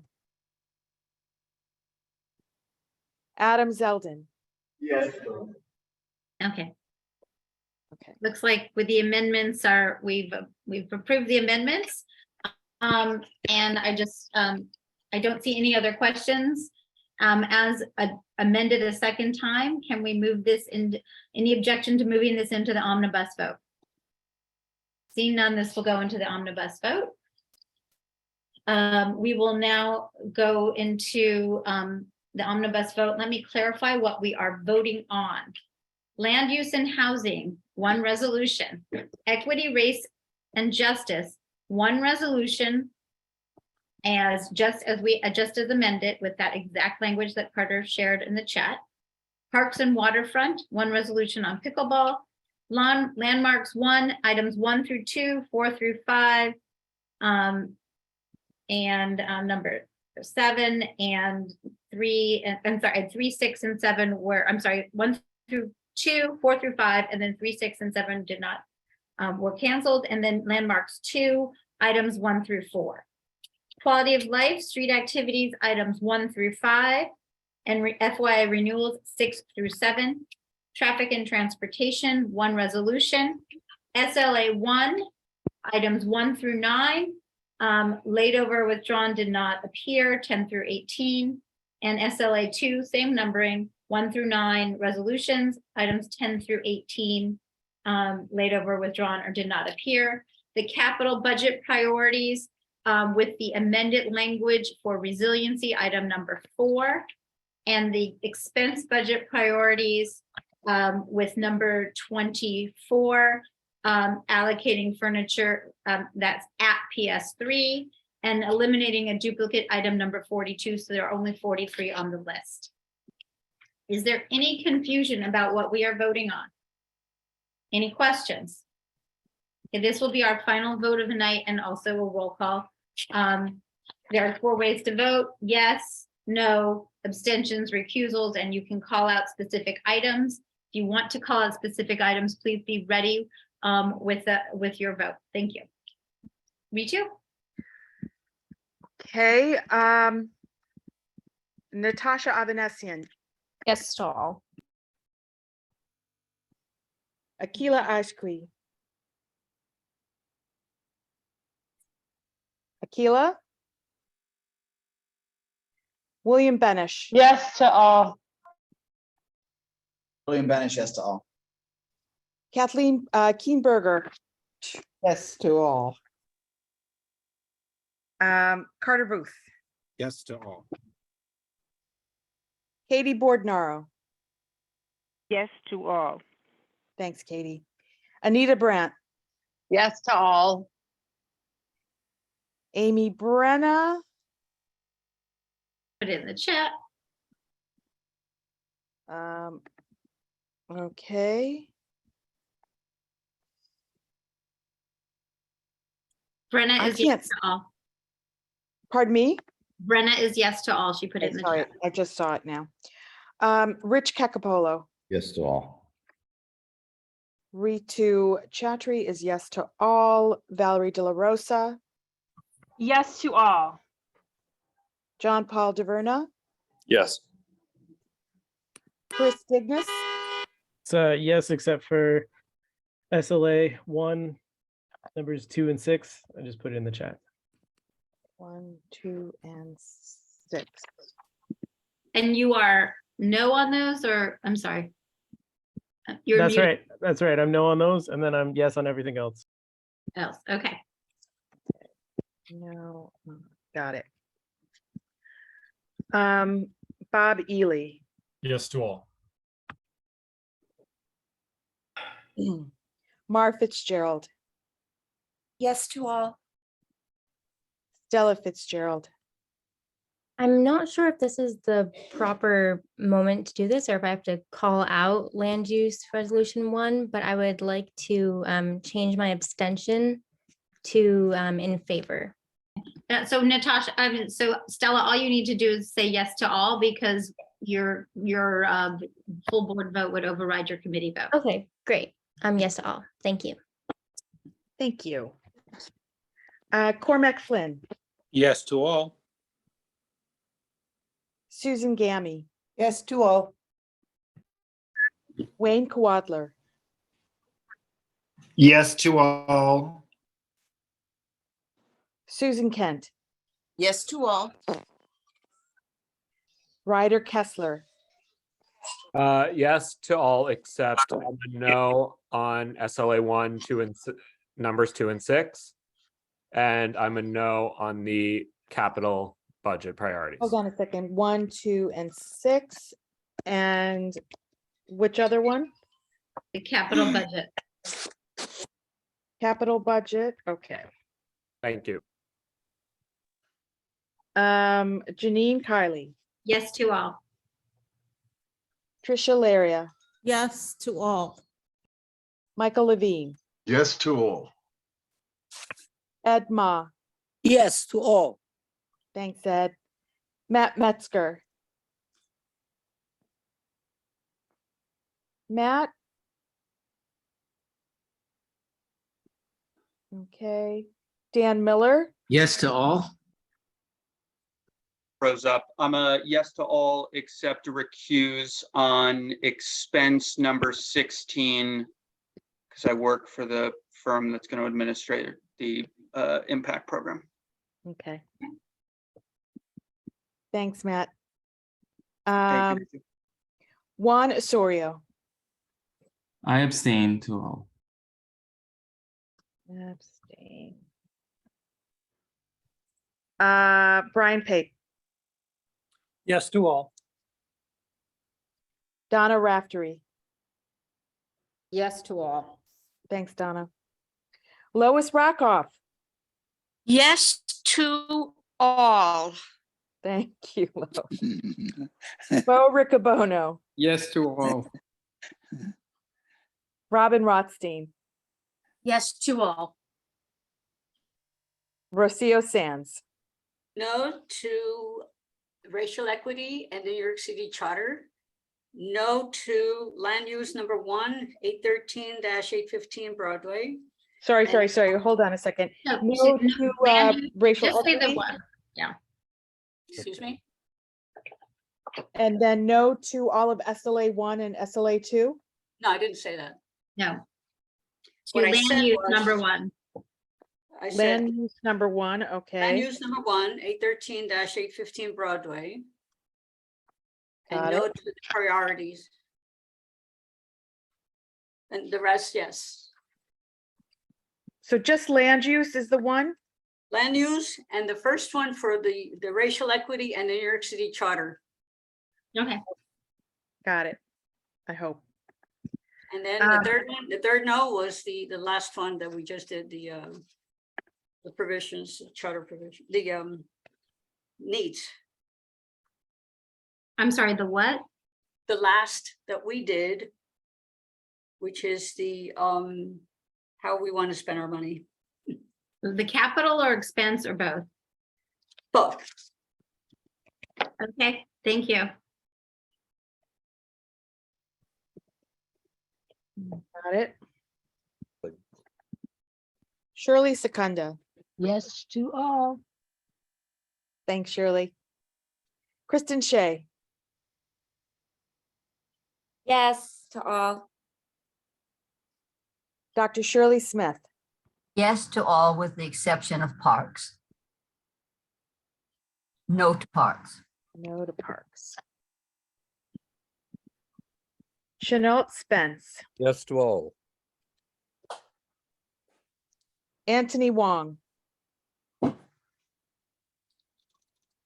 Yes to all. thanks, Anthony. Cheryl Wu,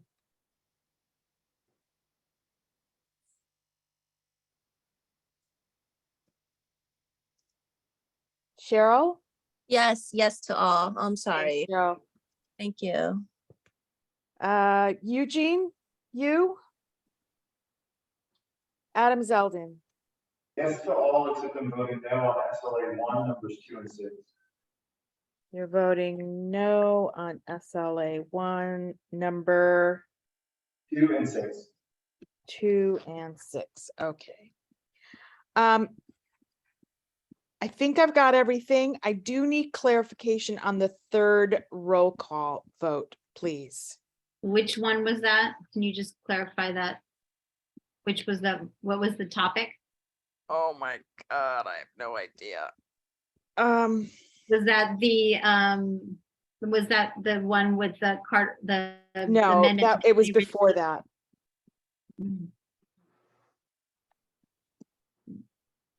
So the first two were attendance. And the first roll call vote was for.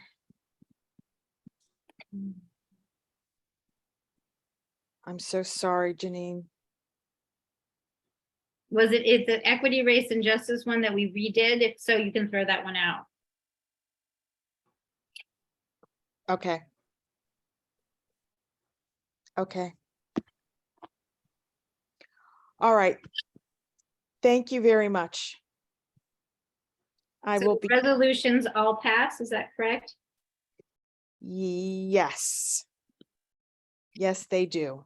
Okay. Do we have any new business that anyone wants to raise? Valerie, yes. Do we have the final vote count to share? For the omnibus, do you want? Yeah. Okay, what I have is 34 yes.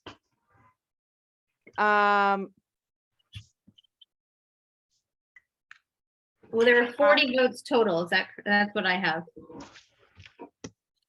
Yes, I have one abstention. And then I have various call outs, which I have not yet tabulated.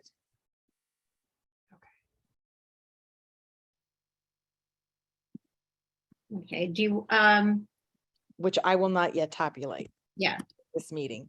yeah. Everything does pass though, bottom line. Correct. But how many total votes did you have in the final vote? I counted 40. Did you have that?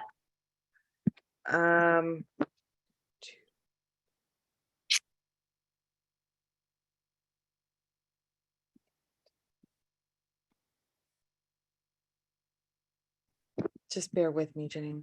It's between the absence and the left earlies. I didn't get Chris Dignas. Dignas voted yes on all, but he said no on SLA 1, 2, and 6. Okay, hold on. Just bear with me. I also put it in the chat if that's helpful.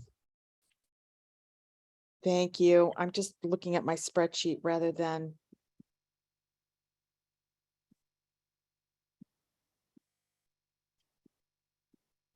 So yes, I have. There's have 39 44. because one abstained at all. There's 39 yes to alls with the call outs and one abstained from all. I have. Yes, that's what I have.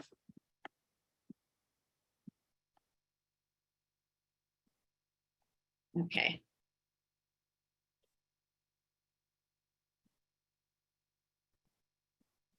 Yes, I have 34 yeses, 6 with call outs and 1 abstention. I have 41.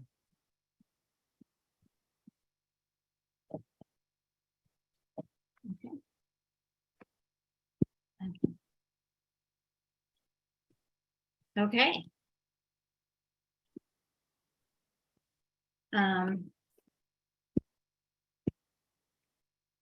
Any other questions? Okay. Seeing none, do we have a motion to adjourn? Okay, do we have a second? Second. Okay, thank you, everyone. Thank you, Ritu, and you did a great job. Lots of votes tonight, so thank you very much. And thank you, everyone, for your diligence and your patience and your commitment. Appreciate it. Thank you. Oh, Have a good Janine, night. I've got a slightly different number. I've got 6 call outs, 1 abstention, and 34 votes. What do you have 34 as yes. different? Well, let's just, what do you have as different, Ritu? I don't. I have the same number as you. Oh, okay, so we're fine. So you don't have it anything different. Okay. Thank you. Wonderful. Okay, thank you, everyone. Good night. Thanks all. Good night. Right. Night.